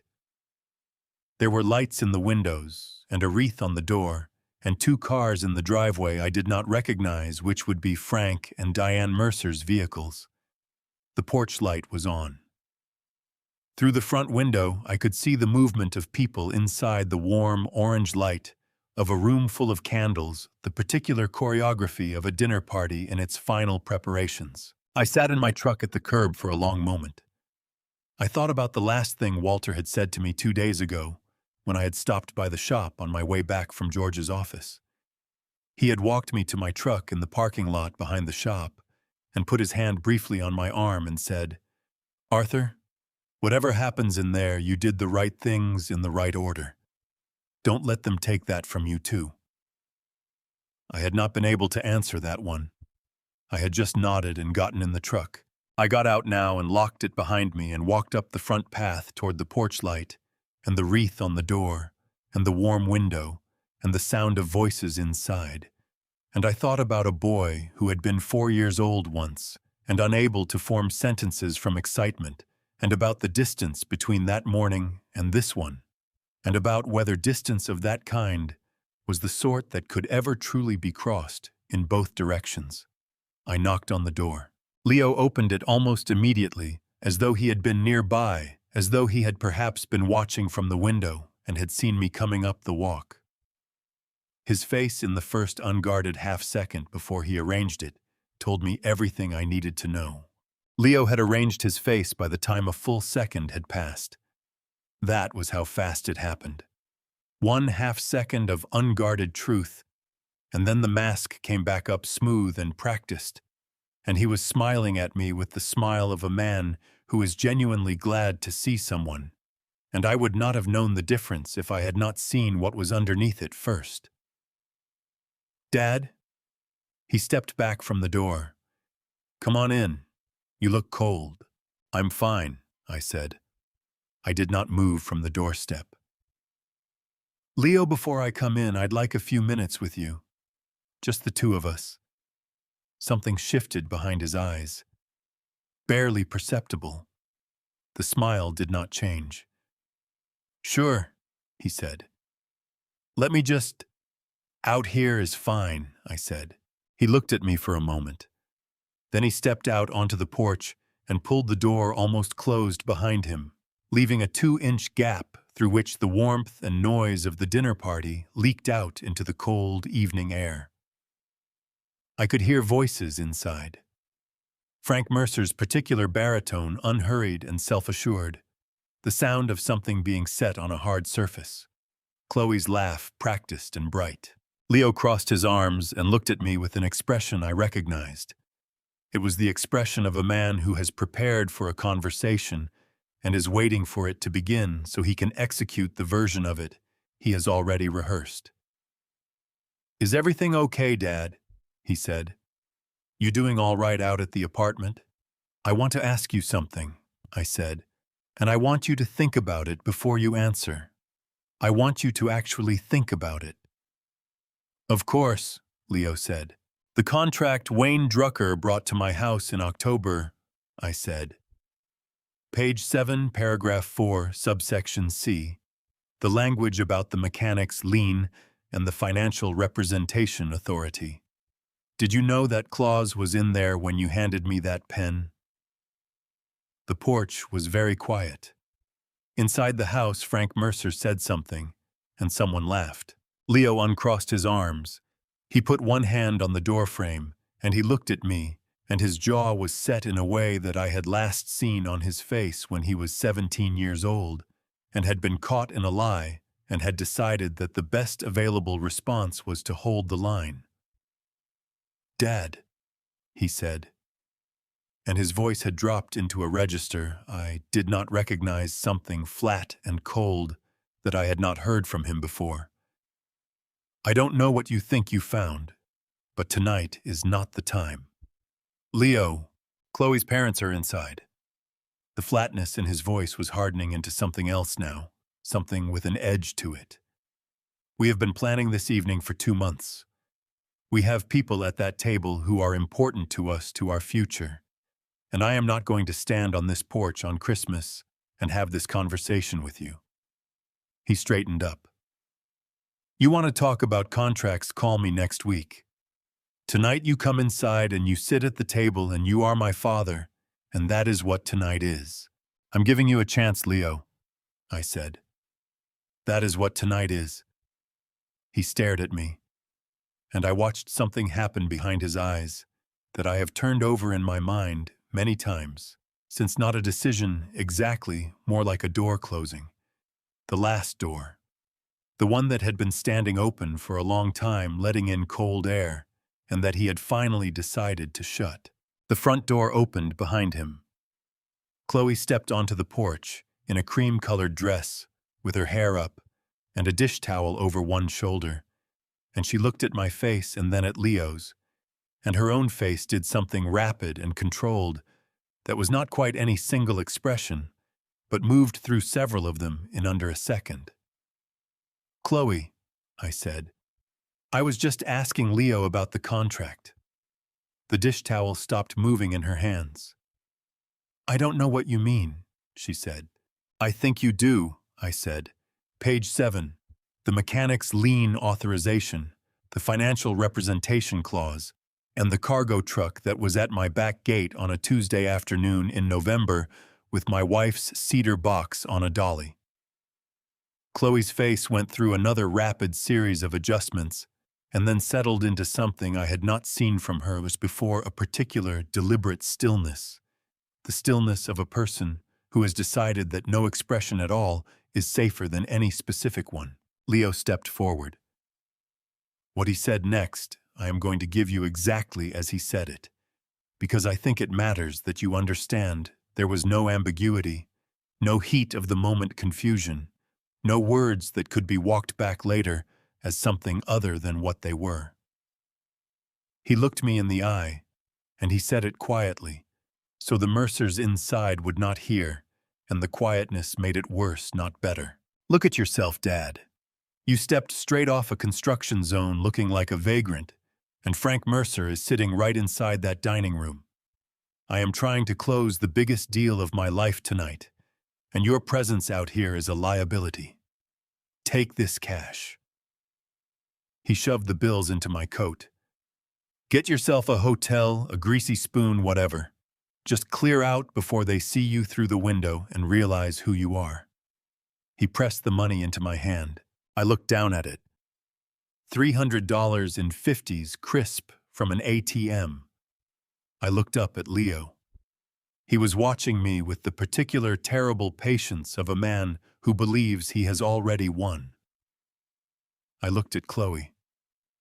She was looking at a point somewhere past my left shoulder, her hands still on the dish towel, her face still in that deliberate blankness. I thought about Margaret's cedar box. I thought about a contract signed on a kitchen table while a man stood at the window and said he missed his mother.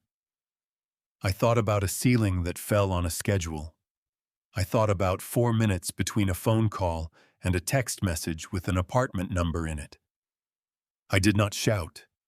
I did not reach for my phone. I did not say a single word.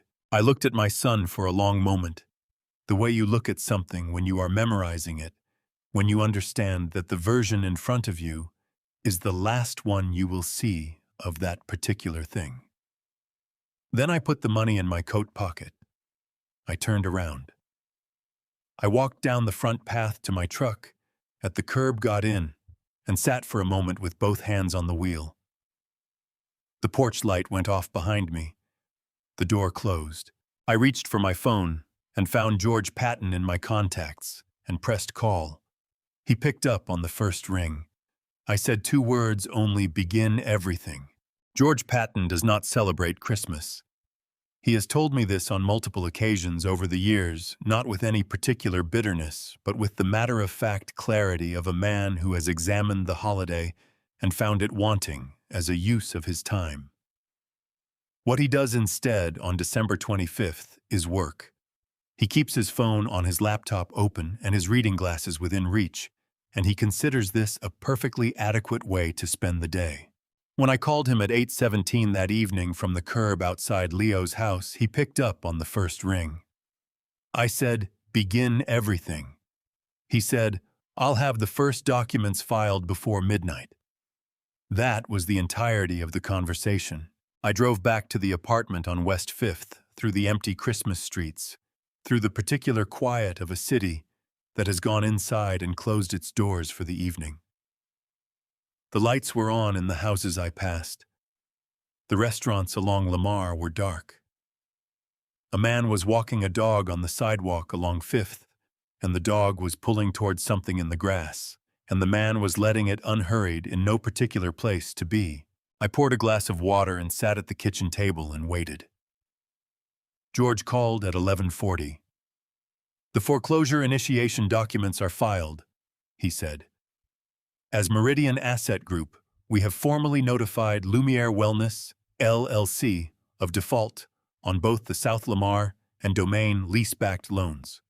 Under the Texas Business and Commerce Code, specifically UCC Article 9, the debtor has a strict window to cure the default before we execute a private sale of the collateral. He paused. However, given that the total outstanding debt is well in excess of what Lumière can cure in 20 days, with any resources currently available to them, the notice is effectively a countdown rather than an opportunity. And the house, I said. The lis pendens is solid, George said. Any attempt to process the deed transfer will hit that filing and stop. Leo and Chloe cannot move that property without going through a Travis County judge, and no judge is going to clear a transfer while there is active litigation attached to the title. I sat with that for a moment. The apartment was very quiet. Through the window, Austin glittered in its usual way, indifferent and enormous. "George," I said, "what happens tomorrow?" "Tomorrow," he said. "Depends on what Leo tells the Mercers tonight." He was right about that. And Leo, I knew, was going to tell the Mercers exactly what he needed them to believe, that the old man had taken his money and gone away, that the house was moving, that the capital they had been holding back was now safe to deploy because the last obstacle had removed itself from the equation. I knew this because I knew my son. Not the son who had stood on that porch and said what he said, but the son who had called me in October with warmth in his voice, the son who understood that the most effective lie is the one that confirms what the listener already wants to believe. The Mercers wanted to believe their investment was safe. Leo was going to give them that belief gift-wrapped on Christmas evening. And that belief was going to walk them directly into Arthur Calloway's living room. Dale Hutchins called me at 7:15 the next morning. Frank Mercer wired $140,000 into Lumiere's primary operating account at 8:52 last night, Dale said without preamble. His voice had the particular quality it got when he was reporting something that confirmed a prediction he had made and found no pleasure in being right about. "The wire cleared at 6 this morning. The funds are now sitting inside an account that is contractually under the jurisdiction of Meridian Asset Group as the senior secured creditor." I set my coffee cup down on the table. $140,000.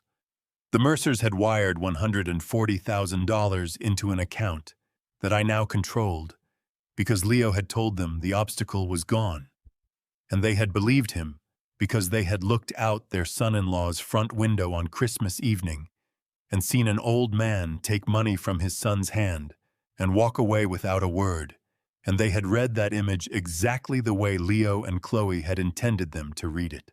They had seen a man who had given up. They had not seen a man who had already bought the battlefield. "Dale," I said, "the Cedar Park location, what's the status on that lease paper?" "Williamson County," Dale said. "Different filing system, different process. But I've been working on it. The Cedar Park debt is held by a regional lender called Lone Star Commercial Credit. Small operation, family-owned, based in Round Rock." I heard him turn a page. "Arthur, the owner, called me back yesterday afternoon. He has been trying to collect from Lumière for 4 months and getting nowhere. When I told him we were prepared to acquire the paper at par value, he said, and I am quoting directly, he said, 'When can you wire?' I almost smiled. Not quite, but almost. 'Wire him this morning,' I said. 'Already done,' Dale said. 'As of 45 minutes ago, you hold the debt on all 3 Lumière locations, South Lamar, the Domain, and Cedar Park.'" He paused.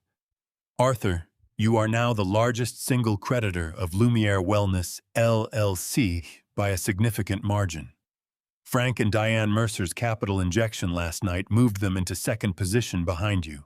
I stood up and walked to the apartment window and looked out at Austin on a December morning. The sky pale and cold and clear. The city going about its business the way it always did, traffic building on the highway to the north, a crane moving slowly against the skyline 2 miles east. Somewhere across the city, in a craftsman house in Tarrytown, Leo and Chloe were waking up on the morning after Christmas, believing they had won. I thought about Margaret's cedar box, which George's office had been working to recover through a formal demand letter to Leo's address, citing it as personal property removed from a residence without authorization. I thought about the Wedgwood tea set. I thought about the clock from Fredericksburg that chimed every half hour in a tone that was neither loud nor soft, but exactly right. I thought about a 68-year-old man sitting in a rented apartment on West 5th Street, and about everything that man had built over a lifetime, and about the particular quiet satisfaction of a structural engineer who has identified exactly where the load is going and has made certain well in advance that the right supports are in place. George, I said when I called him 20 minutes later, how soon can we move on the foreclosure? George said, in Texas, once the cure period expires and the debtor cannot perform, we schedule a foreclosure sale. Given the total debt load Lumière is now carrying, they cannot cure. We can have the sale notices posted by the end of this week. He paused. Arthur, I want you to understand what happens next. The foreclosure sale will terminate Lumière's leases. Chloe loses all 3 locations. Everything that has been put into that business equipment inventory, the Mercer capital injection from last night, transfers to the creditor. To you. I understand, I said. And Leo and Chloe will know who the creditor is, George said carefully. When the foreclosure notice goes out under the Meridian name and the documents are filed, their attorney will pull the ownership records. It will not take long. I know, I said. How do you feel about that? I stood at the window with the phone against my ear and looked at Austin in the December morning light. And I thought about a Thursday night in late October when a ceiling fell on a bed, and about a cedar box on a dolly, and about $300 in crisp 50s pressed into a father's hand on Christmas evening. I feel like a man who did what needed doing, I said. That's all. In Texas, a non-judicial foreclosure moves fast. George had told me this the first night at his kitchen table, and he said it the way he said most things, flatly, as information without emphasis, because he considered emphasis a form of editorializing, and editorializing a waste of time that could be spent on facts. I had spent 37 years in Texas commercial construction. I knew this. I had watched it happen to projects, to partners, to developers who had miscalculated their cash position by 30 days and lost everything as a result. I had always found it a brutal feature of the legal landscape, the kind of thing you noted and filed away and hoped never applied to you personally. It was applying to someone personally now. I was the one applying it. George called at 8 in the morning on the 27th. The default notices went to all 3 locations by certified mail last night, he said. Simultaneously, Dale filed the amended creditor documentation with the Secretary of State's office, which formally establishes Meridian Asset Group, and by extension you as the senior secured creditor on all 3 Lumière properties. He paused. Chloe's attorney, whoever she has retained, will be able to pull that documentation within 24 hours of it posting to the public record. At that point, they will know who Meridian is. How long until the cure period expires? I said. 20 days from service, George said. But Arthur, the cure amount on the South Lamar and Domain loans alone exceeds $900,000 in principal, interest, and fees. The Cedar Park obligation adds another $340,000. Total cure amount is approximately $1.2 million. He let that number sit for a moment. Lumière does not have $1.2 million. Lumière does not have $1.200 in accessible liquid assets at this point. The cure period is a legal formality, not a realistic opportunity. Then what happens at the end of 20 days? I said. We post the foreclosure sale notices at the Travis County Courthouse and the Williamson County Courthouse, he said. Texas law requires the notices to be posted for at least 21 days before the sale can be held. After the sale, the winning bidder, which in a case like this where we control the debt and there are unlikely to be competing bidders, will be Meridian takes title to all assets associated with the collateral. Equipment inventory, leasehold improvements. Everything Chloe has put into those 3 locations over 4 years. He paused again. Including the $140,000 the Mercers wired on Christmas night. I stood at the apartment window with the phone against my ear and looked at the city. George, I said, what about the house? That, he said, and his voice carried the particular satisfaction of a careful man reporting a careful result, is where it gets definitive. He cleared his throat. Leo and Chloe's attorney, or the bank they have been working with, made an attempt yesterday morning to process the deed transfer on your Westlake Hills property. The attempt was flagged immediately by the Travis County Clerk's office because of the lis pendens we filed in November. He paused. Under Texas law, a lis pendens, a formal recorded notice that a property is subject to pending litigation, attaches to the title and travels with it. Any title company or lending institution conducting due diligence on that property will find the lis pendens in the first 30 seconds of a title search. No reputable institution will process a transfer or issue a loan against a property with an active lis pendens without a court order releasing it. So the transfer failed, I said. The transfer failed, George confirmed. The bank notified Leo this morning that they cannot proceed with the transaction. The house remains in your name, deed clean, no pending obligations. I heard him turn a page. Arthur, I want you to understand the full picture. Leo and Chloe attempted to collateralize your house to raise funds to cure the Lumière debt. The lis pendens blocked that. The Mercer capital injection of $140,000, which was their backup plan when the house transfer stalled, has now moved inside the Meridian security umbrella and is effectively under your control. They have no remaining source of funds large enough to cure the default. They have no path to the house, and in 20 days when the cure period expires, they will have no spa. I sat down at the kitchen table. 37 years of construction work. 31 years of investing carefully and living modestly. A pension and a portfolio and a house on 1/3 of an acre with a 30-year-old live oak in the front yard that Margaret had planted herself when it was barely tall enough to stake. All of it still there. All of it still mine. George, I said, I want the cedar box back. The demand letter went to Leo's address on the 24th, George said. Certified mail return receipt.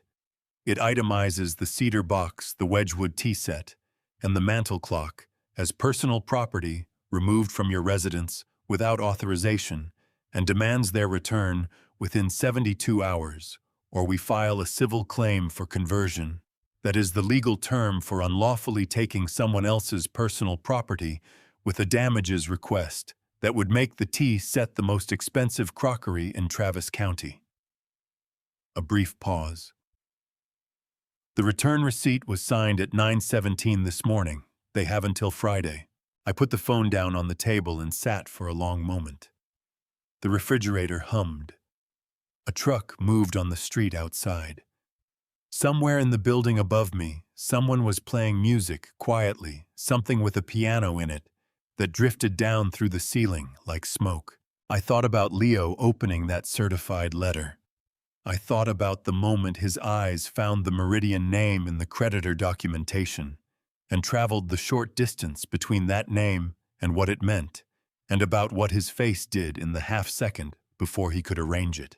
I thought about Chloe, who was sharper than Leo and would get there faster, who would understand within minutes of seeing the paperwork exactly what had happened, and exactly who had done it, and exactly when it had been set in motion, and who would have to sit with the knowledge that she had been outmaneuvered not by a lawyer or a financial institution, but by a 68-year-old retired engineer who had been sitting in a rented apartment on West 5th Street, doing what structural engineers do, which is understand load-bearing systems and know exactly where to place the weight. My phone buzzed on the table. A text from Dale. It said Leo called the bank.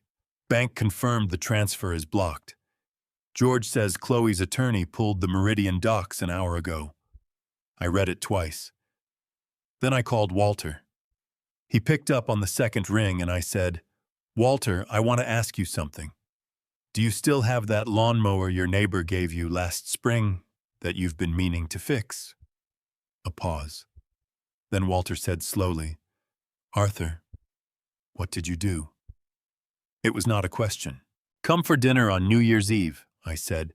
Bring the lawnmower if you want. I'll be home. Frank Mercer did not get to where he was by staying in a burning building. I want to be precise about this, because I am not saying it to condemn him. Frank Mercer is 64 years old and owns commercial real estate in 3 Texas counties and has spent 40 years building something that matters to him. And a man who has spent 40 years building something develops an instinct for structural failure that has nothing to do with sentiment and everything to do with survival. You learn to read the signs early. You learn to move before the ceiling comes down. Frank Mercer read the signs on the morning of December 28th. George told me this the following afternoon after his own attorney had spent 24 hours tracking the paperwork trail. What happened, as best as George could reconstruct it from the filings and the timeline, was this. Chloe's attorney, a woman named Patricia Holden, at a firm in downtown Austin, had pulled the Meridian Asset Group ownership documentation on the afternoon of the 27th, as Dale had predicted. It had taken her approximately 40 minutes to trace Meridian from its Delaware registration through the Texas Secretary of State filings to the shell LLC Dale had established, and from there, with the help of a title company contact she had used before, to the underlying transaction that had transferred ownership of the debt portfolio from Clifford Bray to the new entity in December. The trail ended at Arthur Calloway of West Lake Hills, Austin, Texas. Patricia Holden had called Chloe at 4:17 in the afternoon. George had the timestamp from the phone records he had subpoenaed as part of the civil proceedings he had initiated. In parallel, a detail. I mention not to be comprehensive, but because the timestamp matters 4:17 in the afternoon on December 27th, which was the moment Chloe Calloway understood, with complete and irreversible clarity, exactly what had happened and exactly who had done it. She had called Leo immediately after. What passed between them in that conversation I do not know and will not speculate about, because whatever it was between a husband and a wife, and belongs to them, whatever is left of them. What I know is what happened next, which is that Leo called Frank Mercer at 5:40 that evening. George said, "From what Patricia Holden's subsequent filings indicate, Leo attempted to frame the situation to Frank as a temporary complication, a legal technicality, something that could be resolved with additional capital and time." George paused. Frank Mercer has been in commercial real estate for 40 years. He knows what a lis pendens is. He knows what a senior secured creditor is. He knows what it means when the person who controls the debt is the same person whose house his son-in-law just tried to take. Frank Mercer had retained his own attorney by 9 o'clock that evening. A firm in Houston that specialized in, among other things, extracting clients from situations involving potential fraud liability, before those situations became matters of public record. By 8 o'clock the following morning, Frank and Diane Mercer had signed a formal separation agreement, drafted by their Houston attorneys, legally and explicitly distancing themselves from Lumière Wellness LLC, from any liability arising from the lease obligations from the capital injection of $140,000, which their attorneys had apparently advised them to treat as a loss rather than a recoverable asset, given the circumstances, and from any association with the conduct that had led to the current legal proceedings. Diane Mercer had called Chloe at 8:42 that morning. George did not have the content of that call. What he had was the duration, which was 4 minutes and 11 seconds, and what he had was the fact that there were no further calls between Diane Mercer and any member of the Calloway family after that one. 4 minutes and 11 seconds to end a relationship. I sat in the apartment kitchen and listened to George lay out this timeline, and I thought about Chloe, who was 33 years old and had built something from nothing and had watched it fail and had made a choice about how to respond to that failure, and about how the choice you make in the worst moment of your life is the one that defines what comes after it. I thought about that without satisfaction, because there was nothing satisfying about it. A young woman had made catastrophically wrong choices and was now paying for them in the way that people pay for catastrophically wrong choices, which is completely and without exception and in front of everyone. I thought about Leo. I had been thinking about Leo for 2 months, and I had not arrived at anything clean. What I had arrived at was this: a man can love his son and hold his son accountable for what his son has done, and these two things do not cancel each other out. They sit together side by side, and they are both true at the same time, and learning to carry both of them without letting either one collapse into the other is the work, and the work does not have an end date. George said, "Arthur, the eviction notices for all 3 Lumière locations go out tomorrow evening, December 31st, New Year's Eve." He paused. "Do you want to be there when they are served?" I looked out the apartment window at Austin in the late afternoon light. The city going gold and then gray, the way it did this time of year, the shadows of the buildings stretching east across the streets below. "No," I said. "Do you want me to call you when it's done?" "Text me the timestamp," I said. "That's enough." George was quiet for a moment. Then he said, in the particular voice he used when he was departing from the strictly professional, which was rare and therefore notable, "Arthur, for what it's worth. In 31 years of practice, I have seen a great many people in situations like the one you were in 2 months ago. People who lost the thing they were trying to protect. People who did not move fast enough or did not know what to move toward." He stopped. "You knew exactly what you were doing, and you did it correctly, and you did not lose anything that was yours to lose. That matters."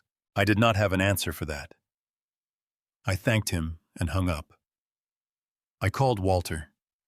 He picked up on the second ring, and I said, "Tomorrow night, New Year's Eve, my house, I'll have the heat on and something in the oven."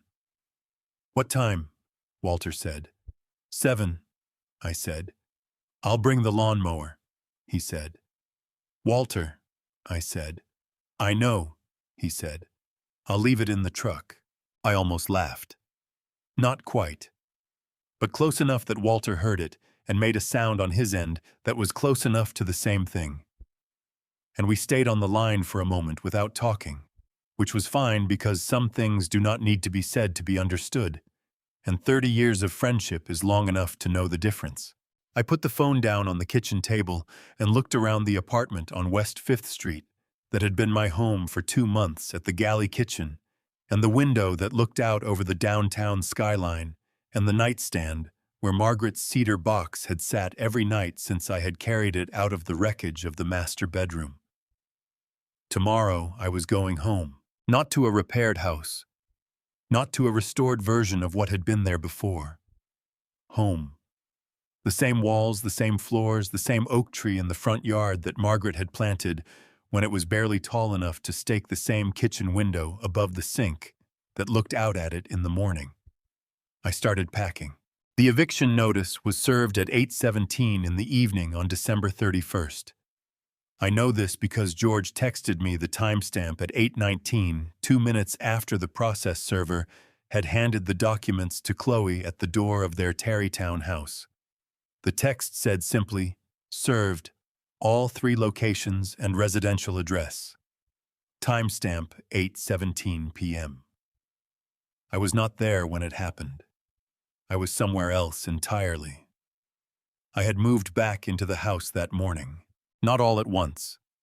I made 3 trips in the truck, carrying what I had brought to the apartment 2 months ago back through the front door of the house on West Lake Hills, the clothes, the toiletries, the 2 bags that had represented the portable version of my life for 63 days. On the 3rd trip, I carried Margaret's cedar box, holding it with both hands, the way you carry something that has no business being anywhere other than where it belongs. And I set it on the shelf in the hallway, where she had kept it for 30 years, in the spot between the framed photograph of her parents' wedding and the small clay bowl Leo had made in a 3rd grade art class that Margaret had displayed with the same seriousness she gave everything she loved. The cedar box had come back to my front porch on the morning of the 29th, 2 days after George's demand letter had been signed for. No note. No explanation. Just the box sitting on the front steps in the cold morning air when the contractor George had hired arrived at 7:30 for the first day of legitimate work on that ceiling. The Wedgwood tea set and the mantel clock arrived separately that same afternoon, wrapped in tissue paper, inside a cardboard box packed with a care I found difficult to account for. I stood at the kitchen table and unwrapped each piece slowly, and when I wound the clock, and it began to chime the sound of it in that kitchen, so precisely, so impossibly itself, did something to my chest that I had not prepared for, and I had to sit down and give it a moment to pass. Some sounds are rooms. That chime was every Sunday morning in Fredericksburg, that Margaret had ever described to me, every biscuit her grandmother had ever made, every version of home she had carried inside her and brought into this house when she came. I let it pass. Then I got up and finished unpacking. By 7 in the evening, the house was warm. The contractor's crew had replaced the master bedroom ceiling cleanly and correctly, proper insulation, above fresh drywall, below paint that matched the rest of the room, within a shade that only bothered me when I looked for it. The hallway was dry. The living room ceiling was solid. The smell of mildew was gone, replaced by paint and sawdust, and the particular clean cold of a Texas house aired out on a December afternoon. Walter arrived at 7:10, which was Walter's way of being precisely on time. He came through the front door without knocking, the way he had been coming through my front door for 25 years, and he stopped in the hallway and looked at the cedar box on the shelf, and then looked at me, and his face did something. Walter's face rarely did. It showed exactly what he was feeling without any attempt at management. "It looks right," he said. "It looks exactly right there." "It does," I said. He followed me to the kitchen, and I poured coffee, and we stood at the counter, the way we had stood at counters in this kitchen for 2 decades. Walter looked out the window above the sink at the oak tree in the front yard, bare in the December cold, but entirely present the way things are present when they have been somewhere close enough to become part of the air around them. "She would have had something to say about all of this," Walter said. "She would have had several things to say," I said. "Most of them unprintable." Walter laughed. A real laugh, full and unhurried, and it moved through the kitchen the way good sounds fill rooms that have been too quiet for too long. Toby arrived at 7:40 in a clean shirt, with his hair combed, carrying a paper bag that turned out to hold a pecan pie from a bakery on South Congress, Margaret's favorite, which I had mentioned to him once 3 years ago in passing. He held it out at the door and said, "I wasn't sure if it was the right thing to bring, but it seemed right." I looked at the pie. I looked at him. "It's exactly right," I said. "Come in, Toby." He sat at the guest chair, the one with the slightly uneven leg that Margaret had always meant to fix, and looked around the kitchen with the expression of someone seeing a place they have heard described for a long time and finding that it matches exactly. At 8:17, my phone buzzed on the counter. George's text. Served. All 3 locations and residential address. Timestamp 8:17 p.m. I read it once and set the phone face down. Walter raised his eyebrows from across the kitchen. "It's done," I said. He nodded slowly and looked down at his cup. Across the city in a craftsman house in Tarrytown, a process server had just handed my son and his wife a document telling them that the foreclosure on all 3 Lumière wellness locations was proceeding, that their residential lease was subject to review, and that the senior creditor of record was Meridian Asset Group principal Arthur R. Calloway, West Lake Hills, Austin, Texas. I thought about Leo reading that name. I thought about his face in the half-second before he could arrange it, the same half-second I had seen on his porch on Christmas evening. I thought about that moment without pleasure and without relief, because there was nothing in it to feel good about. There was only the particular exhausted weight of something that has been necessary and is now done. I did not feel glad. I did not feel vindicated. I felt the way a structural engineer feels when a compromised building finally comes down in a controlled demolition rather than a collapse. Not happy exactly. Just grateful that it went the way it was supposed to go and that the people who needed to be clear of it were clear of it. Toby asked if I wanted him to slice the pie. "Please," I said. He found the knife in the third drawer, without being told, the one where Margaret had always kept the good knives, the way people who pay attention find what they need in places they have never been. Walter poured more coffee.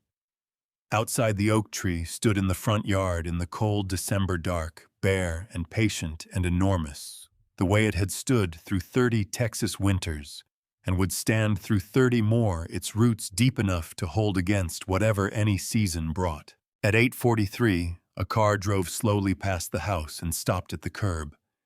It sat there for a long moment, exhaust making small, pale clouds in the December air. I did not go to the window. I did not move toward the door. After a while, the car drove away. I did not know with certainty who it was. I did not need to know. Walter set a slice of pie in front of me. Toby wrapped both hands around his coffee cup. The clock from Fredericksburg was on the mantel where it belonged, and every half hour it would chime in a tone that was neither loud nor soft, but exactly present, exactly right. I picked up my fork. Leo has not called. I do not know yet whether I want him to. What I know is this. The house is mine. The deed is clean. The ceiling in the master bedroom is solid and white and correct, and the clock from Fredericksburg chimes every half hour in a tone that is neither loud nor soft, but exactly present, and Margaret's cedar box is on the shelf in the hallway where it belongs, and the cactus wren that has been nesting in the live oak since October is still there, still going about its business with the focused indifference of something that has no concept of what the tree went through this year and does not need one. Walter still opens 6 days a week. He called yesterday to tell me he had finally fixed the lawnmower, which I did not believe. Toby delivered a package on Thursday. He knocked instead of leaving it on the porch the way he always does now, and I made coffee and we stood at the counter for 20 minutes, talking about nothing in particular, which is one of the better ways I know to spend 20 minutes. Some mornings I sit in the chair by the window in the master bedroom. The chair Margaret picked out on 2nd Street, reupholstered twice because she loved the shape of it, and I read until the coffee goes cold and the light moves across the floor, the way it does in January, slow and pale and entirely itself. I am 68 years old. I have lived in this city for 41 years. I have built things that are still standing. If any part of this story found its way to something you have carried, something you have worried about in the quiet hours, something you have wondered whether you had the strength to protect, I hope it helped. Leave me a word in the comments if it did. I read every one. I have told you this story not because I am proud of what I had to do, but because I almost lost everything by trusting too completely and moving too slowly. If there is a lesson in any of this family drama revenge, it is not that you should suspect the people you love. It is that love without clear eyes is not protection, it is an open door. I am not a perfect father. I signed a contract I did not finish reading because my son said he missed his mother, and I wanted that to be true. That is on me. Do not be like me in that moment. Read the document. Ask the question. The people who love you will not be offended. The people who do not will be revealed. I believe God puts the right people in the right place at the right time. A barber on South Congress, a young man in a brown truck, an attorney who works on Christmas. In the middle of what felt like family stories, revenge. I was not as alone as they wanted me to be. These are the kinds of family stories, revenge and family drama revenge, that remind us what we are made of and what we owe each other. If this story moved you, leave a comment below. Share it with someone who needs to hear it. And if you haven't subscribed yet, this is your sign. Thank you for staying until the end. The stories ahead contain some fictional elements created for the purpose of reflection and understanding. And if that is not what you are looking for, no hard feelings. Choose what serves you best.